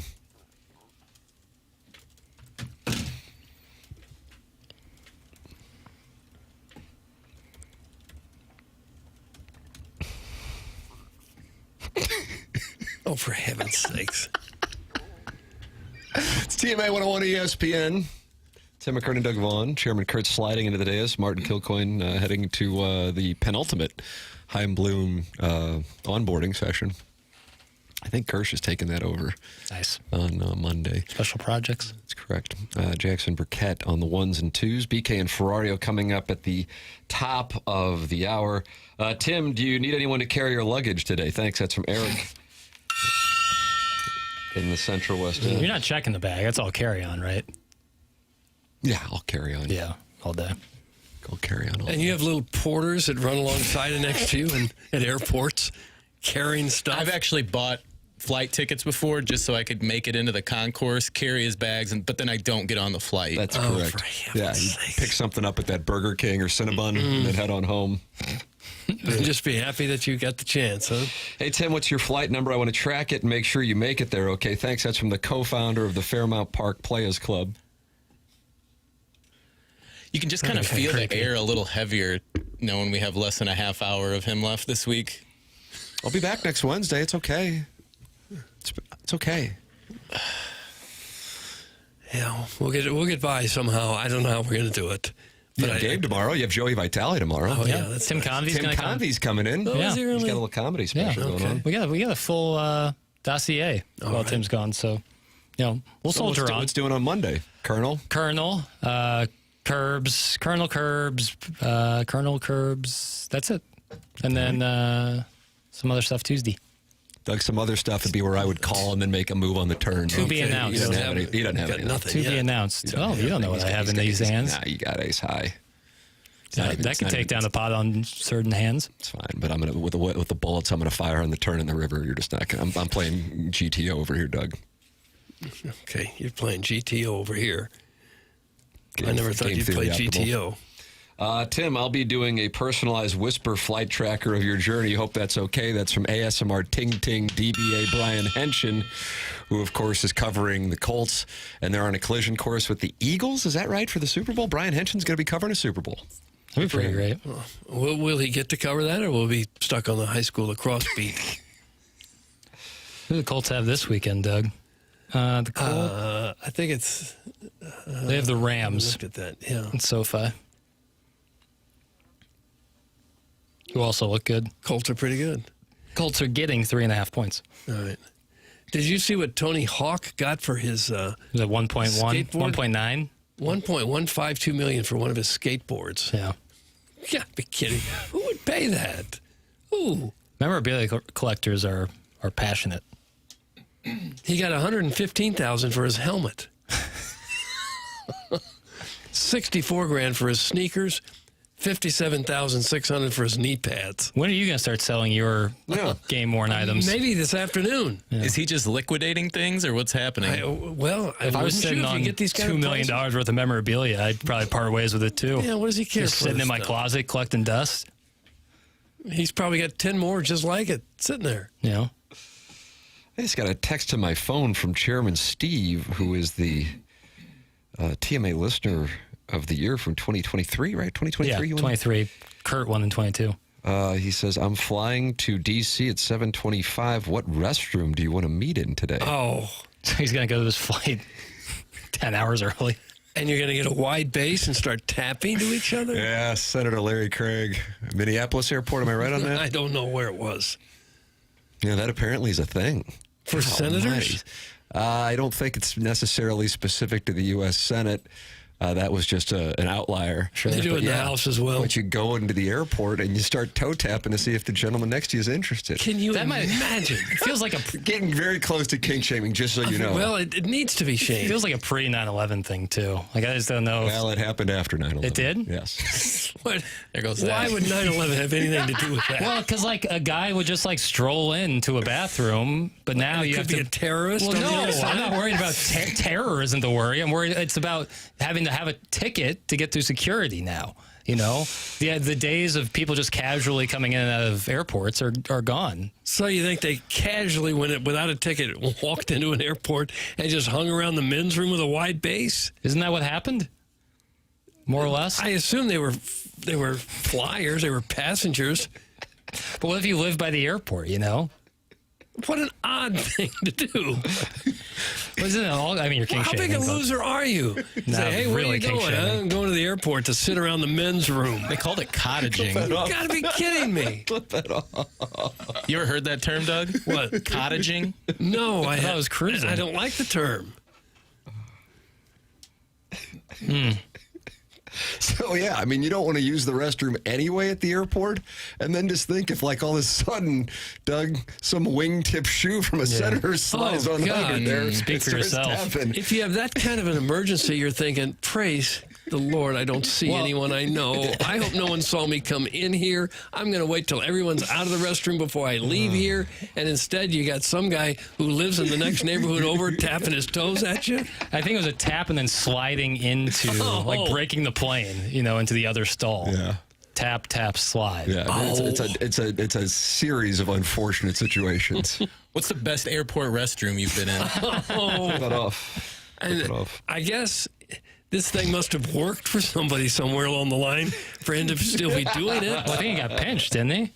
He did. Yeah, I mean, this wasn't like something that he wound up posting about. He's rather tell all. Now you're telling me the police are hanging around? This happens so often that you got a cop walking beat like in a the narc. restroom? I actually believe what happened. It was an undercover police officer because the airport had a problem with it.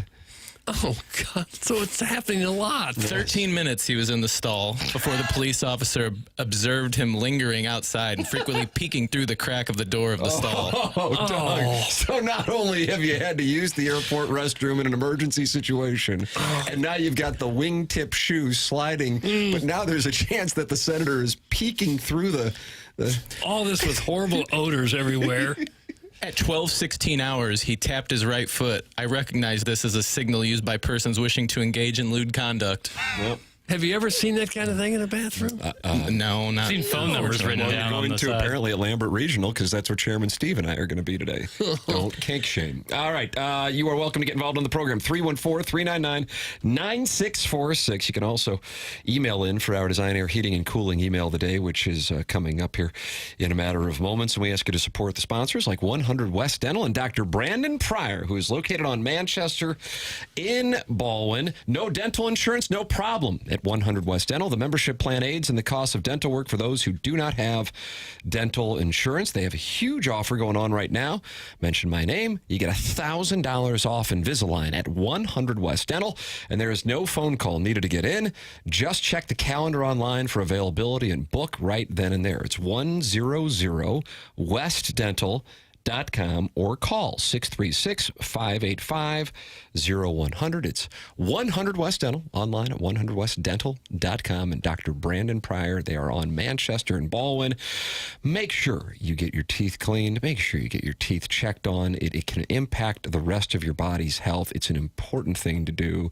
Everybody understands. Nobody gets excited about going to the dentist. But at 100 West Dental, they make sure that you are taken care of with the most modern technology. It's 100 West Dental online at 100westdental.com. And if you're interested in Invisalign, give them my name. You get $1,000 off Invisalign at 100westdental.com. Design, Air, Heating, and Cooling email of the day coming up. It's TMA 101 ESPN.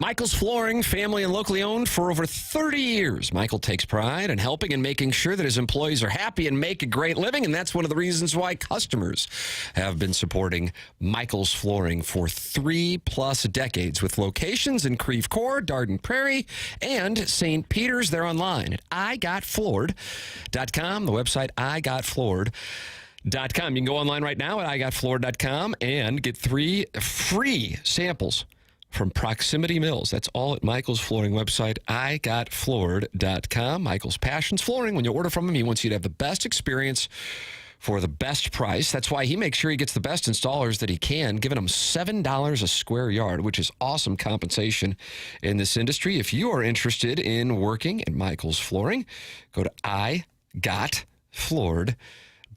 Just come in or talk to them. You're going to see the difference. They want to make sure they suggest the best thing for you, not pushing what corporate's telling them they have too much of. It's Michael's Flooring at igotfloored.com.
Hey, it's Jackson with the Sports Center update. That's driven by Johnny Londoff Chevrolet and Johnny Londoff Autoplex. Thursday night football action right here on 101 ESPN this evening. Cardinals and Seahawks pregame at 6:30 p.m. Kickoff at 7:15. That was another Sports Center update driven by Johnny Londoff Chevrolet and Johnny Londoff Autoplex. See them at londoff.com. Chevy, together we drive. Are you kidding me?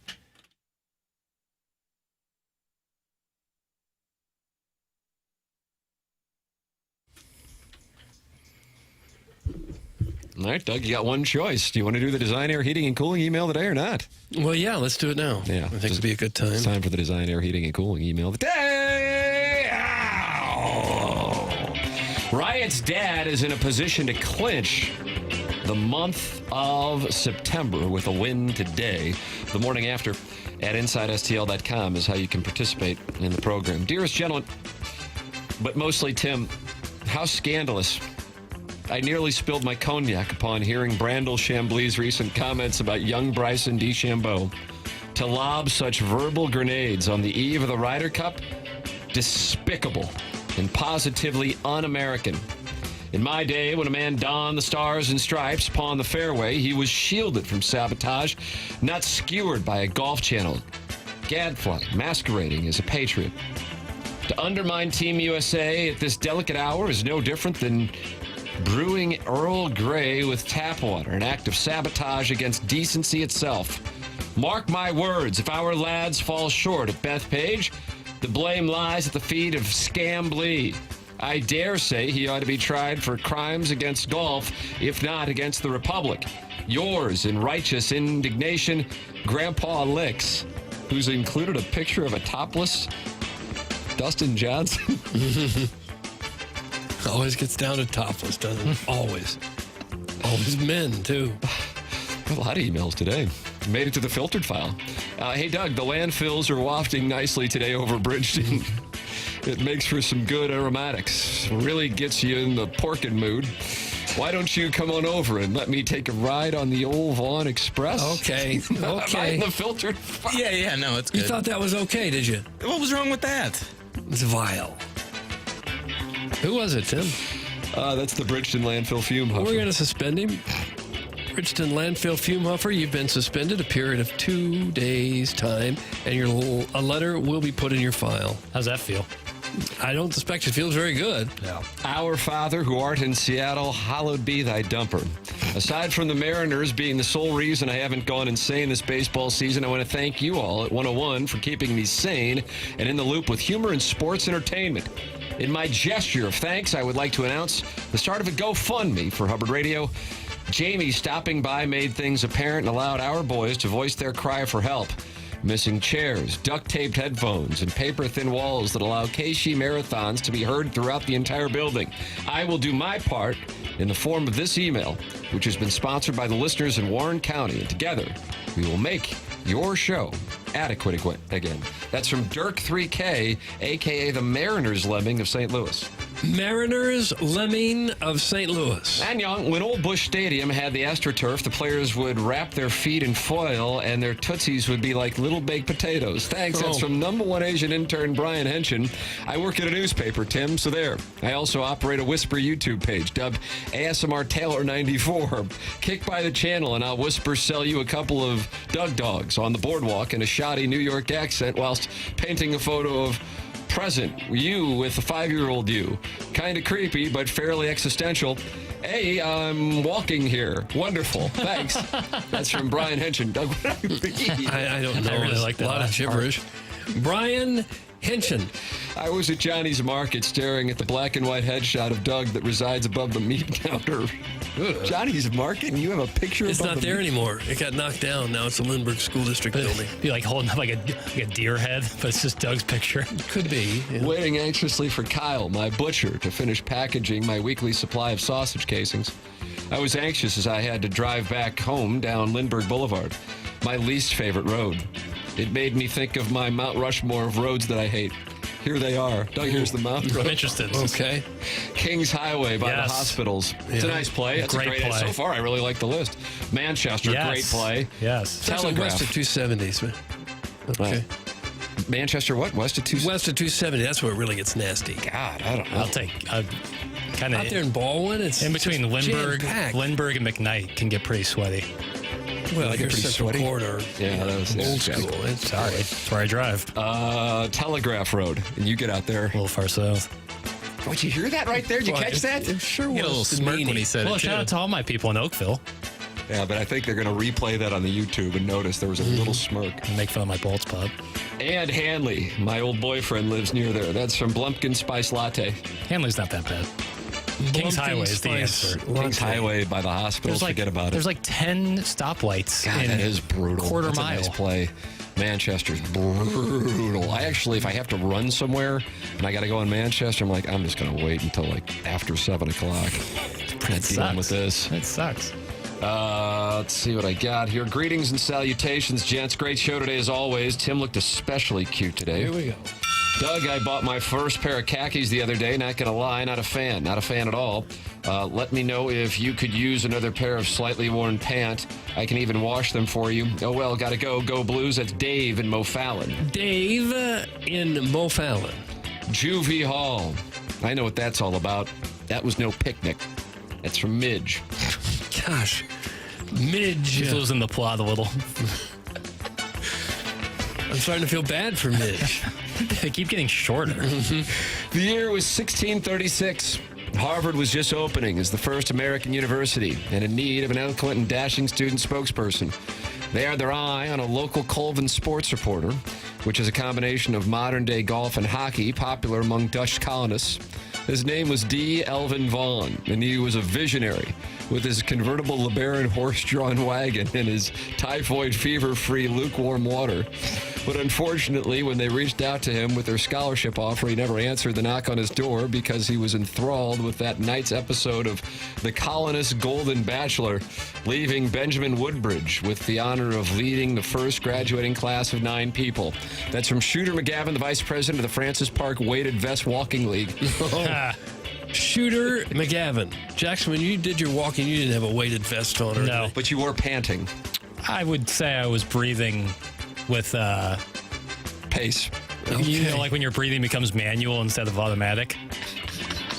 You were just Breathing walking. becomes manual. You know, Are you walking up a steep incline? Labor. Yeah, steep grade. And finally, what's up, boys? This is a sad, sad day, as it's Tim's last show till Wednesday. I do have to ask, being on the Illinois side, I can have you come over, Tim, have some drinks, place your bets for the weekend, and then have your way with me. No. Yeah, I guess I wouldn't have to go all the way to Las Vegas. I could just go over there. Jackson, has anyone ever told you your laugh sounds like a grown-ass Festus fat starting up his stomach to devour QT hot rollers? Oh. I'm going to be honest, I didn't mean to put this one in the filtered file. No. Also, I may have spotted Arenado at the Lambert. See, I'm trying to read. Yeah, that's what we have for the... Oh, okay. Gosh. Thanks, and have a great birthday, Tim. That's from Average Size Shabangas, Doug. Okay. And that's what we have for the Design Air Heating and Cooling email of the day. Because I'm a fan of brevity and starting to feel sorry for him, I'm going to vote for Midge. I think I'm going to go Henshin. I'm also going Henshin. Well, then that means Henshin won because Dang it, Lucas. I can't. My understanding is I can't counter 2 votes. Okay. If it's a You could have tie, voted for Midge. I could have, but I didn't think. All right, then Henshin. Henshin's deserving. Yeah, I like the Johnny's Market one with the rankings of the roads. I thought that was well that's done solid. there by Blumpkin Spice Latte. All right, time for us to shut it down. I will be back on Wednesday, but my Instagram, I'll be doing Instagram lives left and right from I Las would hope Vegas. so, yeah. Calling people out. Holding people accountable. BK and Ferrari are coming up next for Jackson Burkett, for Chairman Kurt, for Martin Kilcoyne, for my brother Kevin, for Douglas Sullivan Vaughn. I'm Tim McKernan. This has been The Morning After, presented to you by Brown and Crouppen on 101 ESPN and the TMA STL YouTube channel.